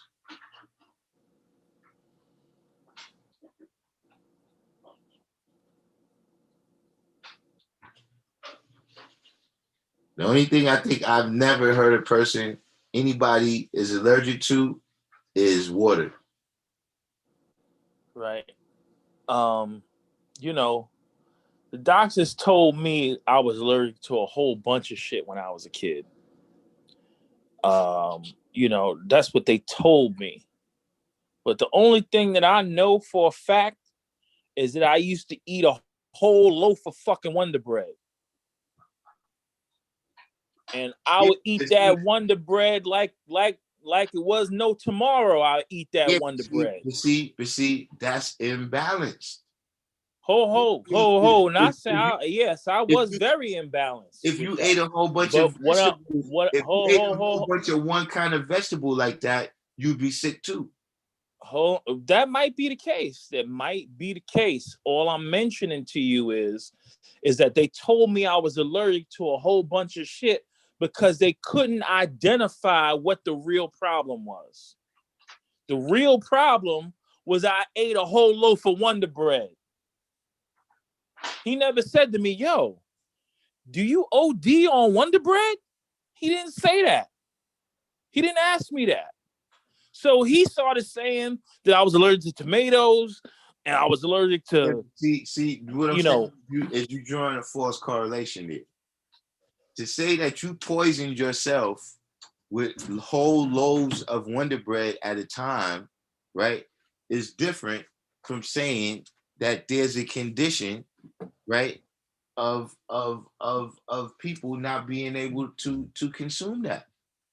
No. What I'm saying to you, guy, is that what reason I brought that up is because you said that there's people who are allergic to all types of foods. Mm-hmm. And I'm saying to you that the doctor told me I was one of those people allergic to all types of food. But what it really boiled down to was I had a gluten problem because I was eating that goddamn Wonder Bread. Yeah, because you're poisoning yourself with bread. What I'm saying to you is that mine became more acute. It became more acute because I OD'd. There's something called water intoxication. Yes, it is. If you drink too much water at one time, it'll have a negative effect. That is true. That doesn't mean that people are intolerant to water. That's what I'm saying. I hear what you're saying. I do hear what you're saying. And I'm not saying that my grandmother had the money to buy a whole loaf of Wonder Bread every day and I was eating Wonder Bread every day. Okay, so what I am saying to you is that I ate bread daily. So I ate the shit daily. You poisoned yourself with bread. Ho. What I'm saying to you is I ate bread daily. Some people don't eat bread like that daily. And when I went to the doctor, he said a whole litany of things that I was allergic to that were natural foods that, in fact, I eat at this time in my life now. I don't eat them all the time, but I don't have adverse reactions to these foods. Like you're mentioning that there are natural foods that we can eat that some people are allergic to. I'm suggesting to you that there are underlying things that the doctors are unable to identify. And when they're unable to identify, they call things autoimmune. They don't have the answer. So they tell you that you're allergic to this. They tell you you're allergic to that, but they really don't know. But the dude on George Norrie got the answer. Yeah, Dr. Joel Wallach got the answer. Yes, he do. Wait, hold up. He's a doctor too? He's a naturopathic doctor and a veterinarian. Yes, he is. Oh, he's a veterinarian. He's a naturopathic doctor and a veterinarian. And his books are in the Smithsonian Institute as a national treasure. This is like you're a car mechanic and a chef. The two don't got to do with each other. They got everything to do with, because all vertebrae need the same things to live. All vertebrae need the same things to live. You're contradicting yourself now, because you just said that cows and horses can eat wheat and it don't have no effect on them. Right. So then, well, we not all the same. Our diet should No. We need the same things to live. We need the same nutrients to live, but we cannot process things in the same manner. We don't need wheat to live. All right, listen. We don't need a lot of things to live. You don't need chicken to live. You don't need fish to live. There's people that exist without it. Correct. I know that part. What I'm saying is that these things is not shown and proven. Like there's such a thing as shown and proven. Like, yeah, we can logically say this and logically say that, and you can say that, yeah, you know what? The problem was bread. You can say that now, right? After you've experimented with your individual diet. But to extrapolate that out and to tell everybody that they issues is that they're eating bread, what I'm telling you is, for me, I could tell you that's not the case. How do you know? Because if I adjust my diet for more than a week, I can see the difference in my physical composition. What does that have to do with knowing that bread don't affect you? Because whatever I'm eating, I'm absorbing just fine. If I wasn't absorbing it, then you wouldn't be able to see the difference automatically. I wouldn't be able to feel the difference automatically. Well, some people have zero. Hold fast, guy. Some people have zero absorption, and some people have 50% absorption. Some people have 90% absorption. So you could certainly be absorbing at 50% or 75%. Doesn't mean that your absorption couldn't be better. Whoa, stop. See, now you're just making statements. No, I'm not. Yeah, you just making statements. I'm telling you that gluten affects your digestion, your ability to absorb nutrients. No, you're telling and you said. But what I'm saying is you're making statements. This is not showing. First of all, my physical, my biochemistry is my biochemistry. This is the same way you told me that from observing your biochemistry and the effect that you've seen from not eating bread, right? And the foods that you were supposed to be allergic to, you've seen that over the course of time. Right, guy. But you didn't tell me that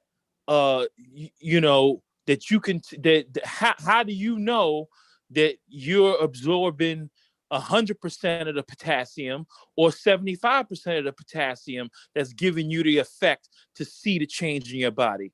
Maybe your body only needs to be able to absorb 25% of that potassium that you're eating for you to notice the effect. You hear what you just said in the conjunction right there? You said maybe. Then forget maybe.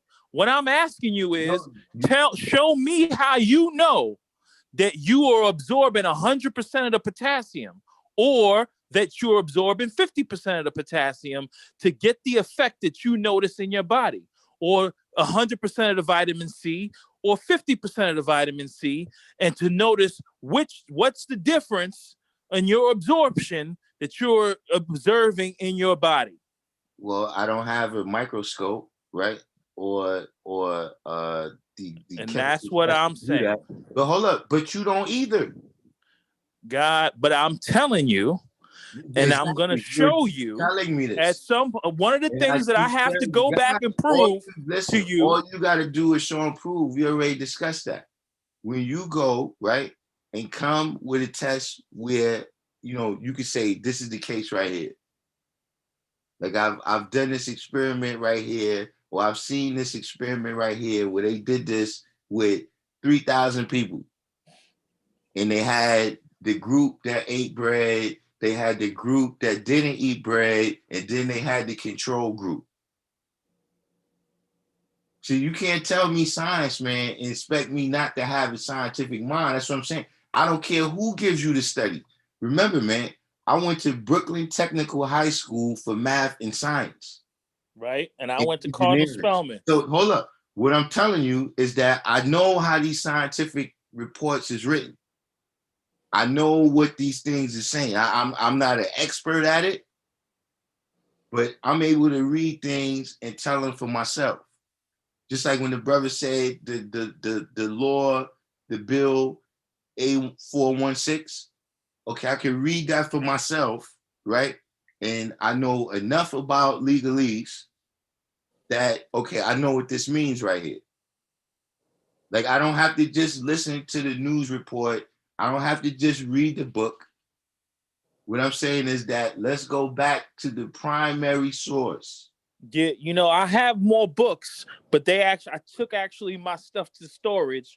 So the particular books that I needed to reference that had the different references in the back, I just don't have access to right this second because I took them and I put them in storage. All right. But like I said, I'm going to get you that information today. You can tell us without the maybes, you know what I'm saying? And then we'll know. Right now, we can only say, anecdotally, I heard about the science that you're saying. But to extrapolate that out to everybody, it's just like, look, you see Chinese people, right? They eat all that rice and they bone skinny. Exactly. A lot of black people, they eat that rice, blow up like a balloon. Whatever it is about rice, it doesn't affect everybody the same way.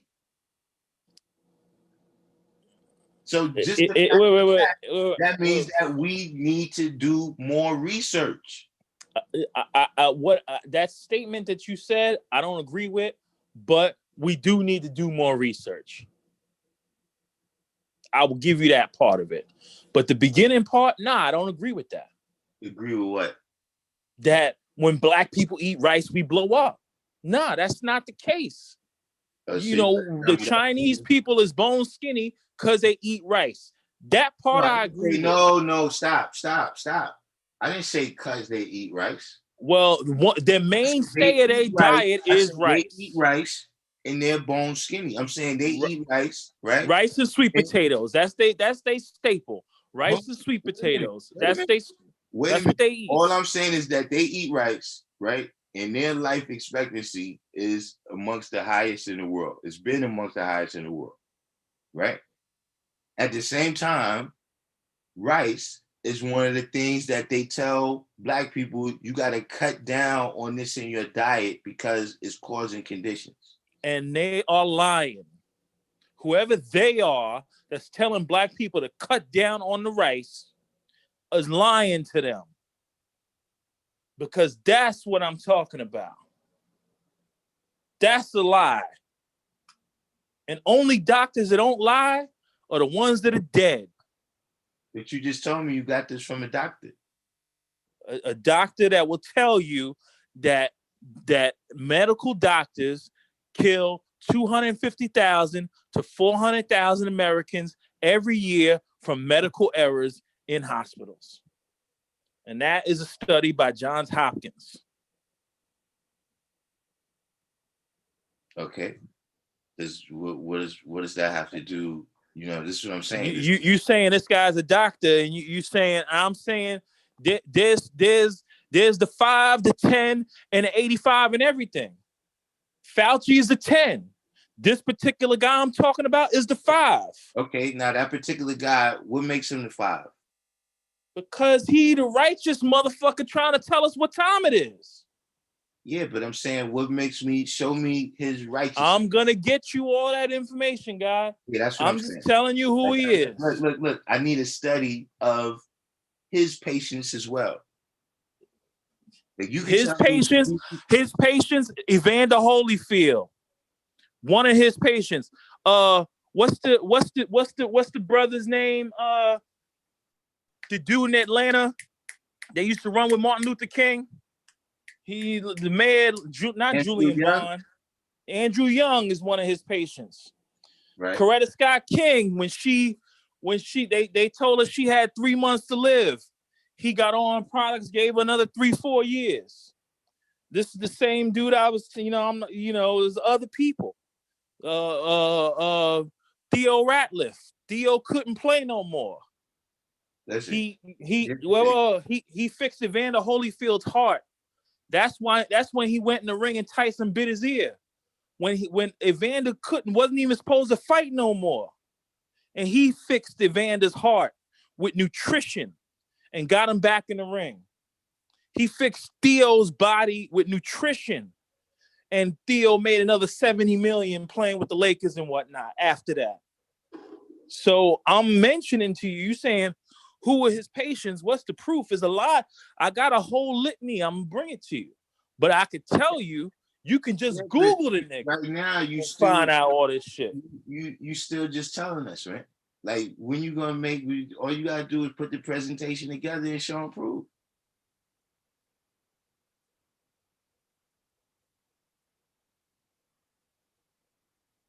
Right. All right, Christ. All right. Peace.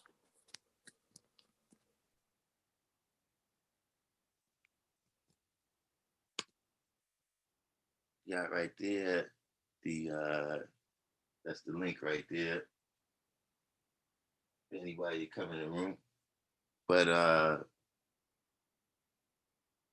going back to our political discussion we was having, because a lot of new people came into the room, the discussion started out today speaking on, we see that there's been, with the count, that the last count I seen, there's been 30 executive orders signed. A lot of them is general, but a lot of them are benefiting particular groups, particular demographics. You know what I'm saying? And in the bills that I've seen so far, there's nothing directly addressing the situation with Black people, right? The particular people that they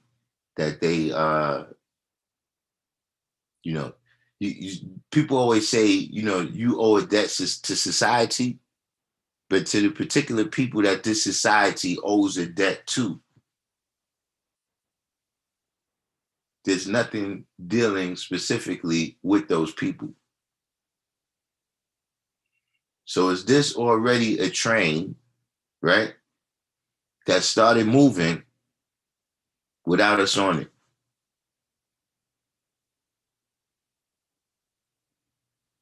Is this a train that started moving and we haven't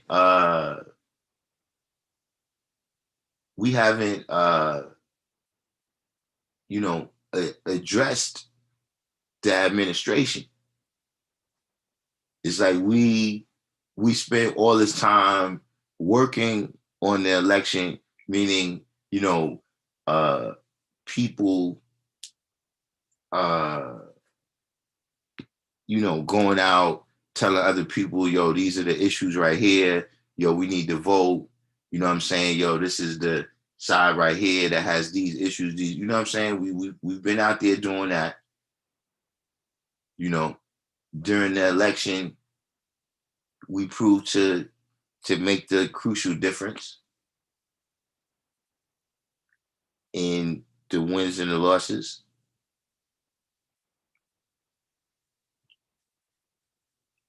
On the federal level, that is. You know what I'm saying? And then, once we did all that work, there's a certain amount of celebration. Ding dong, the witch is dead. You know what I'm saying? Trump is out of there. But we didn't have nothing, we didn't put nothing in the inbox. So day one, when Biden and Harris sit down at their desks, right? Do we have anything that's right there? Do we have any plans of developing anything that's right there?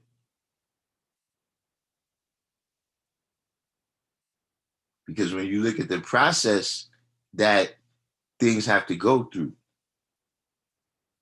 I mean, yeah, you got some emergency things, like they passed all types of bills dealing with the COVID. They passed all type of bills within a matter of days.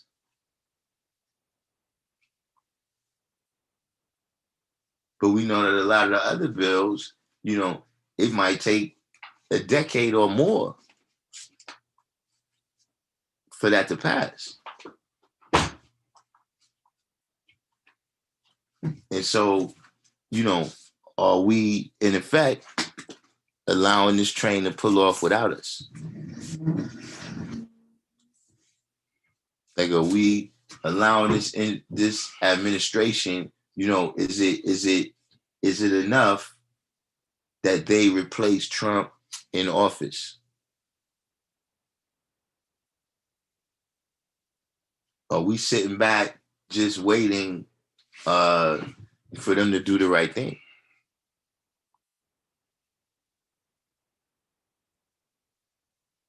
From two people who don't have a very good track record of doing the right thing. Are we settling again for the good feeling? You know what I'm saying? That there's a quote unquote black woman, Trump is gone, Columbus is going to be considered a criminal and not a hero. These types of things are not going to have no direct impact.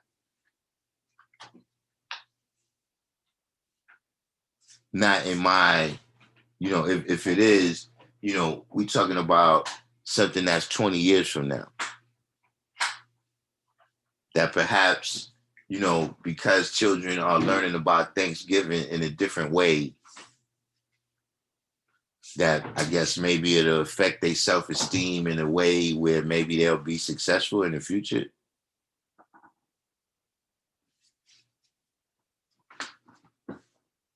But other people is getting things, they're getting the benefit of some of the moves that's already been made, right?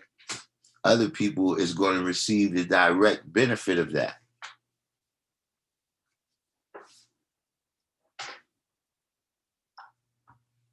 All the way down to, like I said, just economically, right?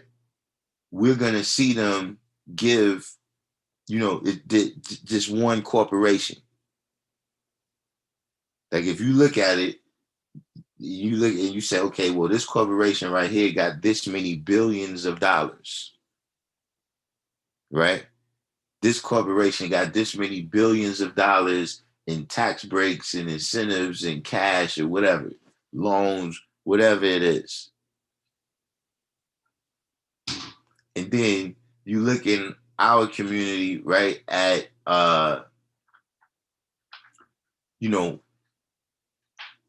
how much funds would be needed to solve certain problems in our community, right? And it's going to be less than what they gave to that company.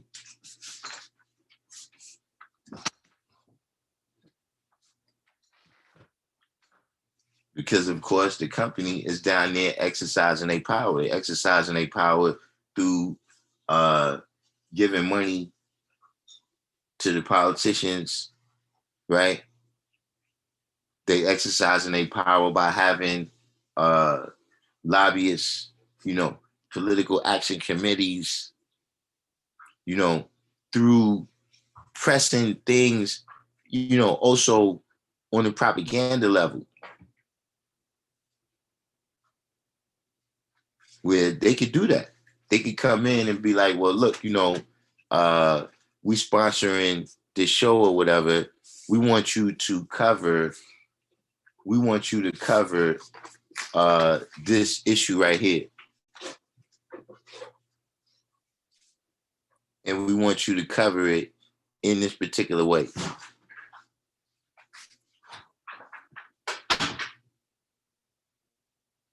So from all these different ways, you see that power being exerted, right? And people getting what they want from day one.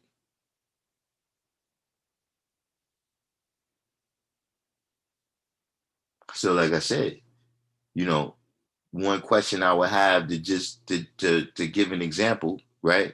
Why is there no executive order, right, about police reform?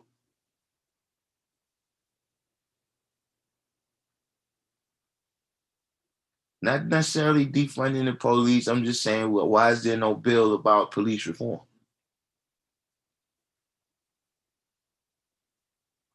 You got this bill about, well, on Thanksgiving, we're not gonna or we're gonna tell we're not gonna discuss manifest destiny in the same way.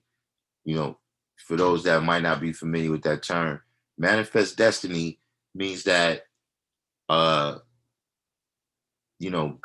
blessed the Europeans to come to this land, right? And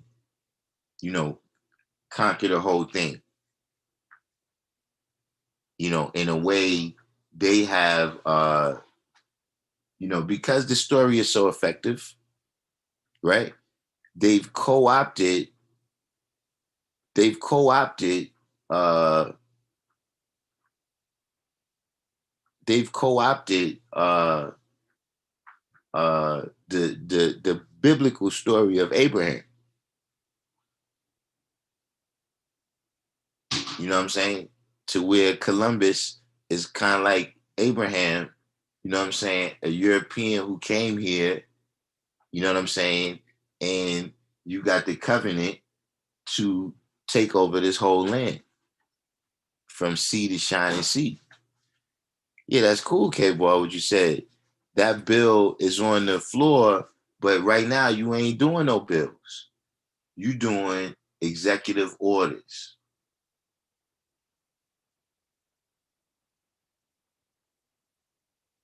So if you're doing executive orders, why you didn't do one for that? Especially being that this is one of the main things. That's what I'm saying. Like, this is one of the main problems that Black people we have with Biden and Harris is the roles that y'all played in criminal justice being as heavy-handed on Black people as it is.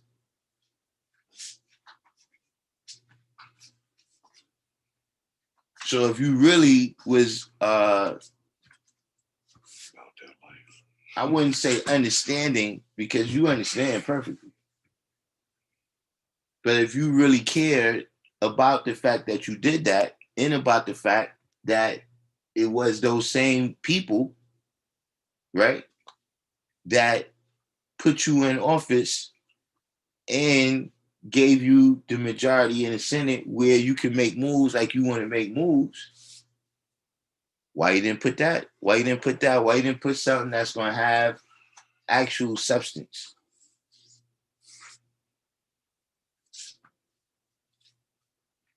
And even that is still that small time.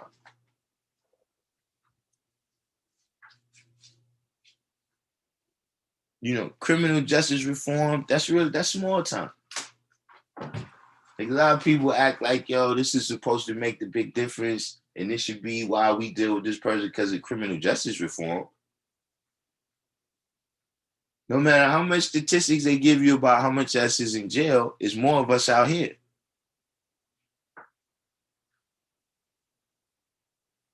What about what you're doing before an individual gets to that level of having to encounter the criminal justice system in a negative way?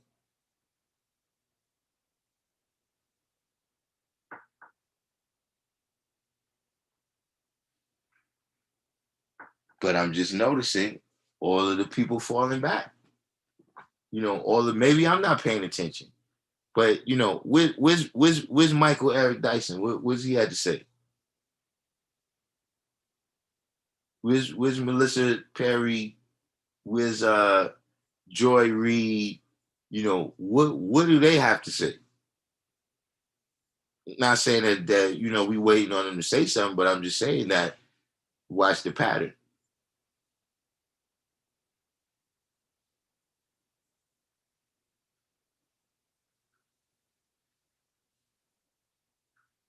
Now it said because the police have the money, the connections, and the unified structure, there's a reason for politicians to appease them like they do the NRA. Why appease us? We have no power. No, we have power.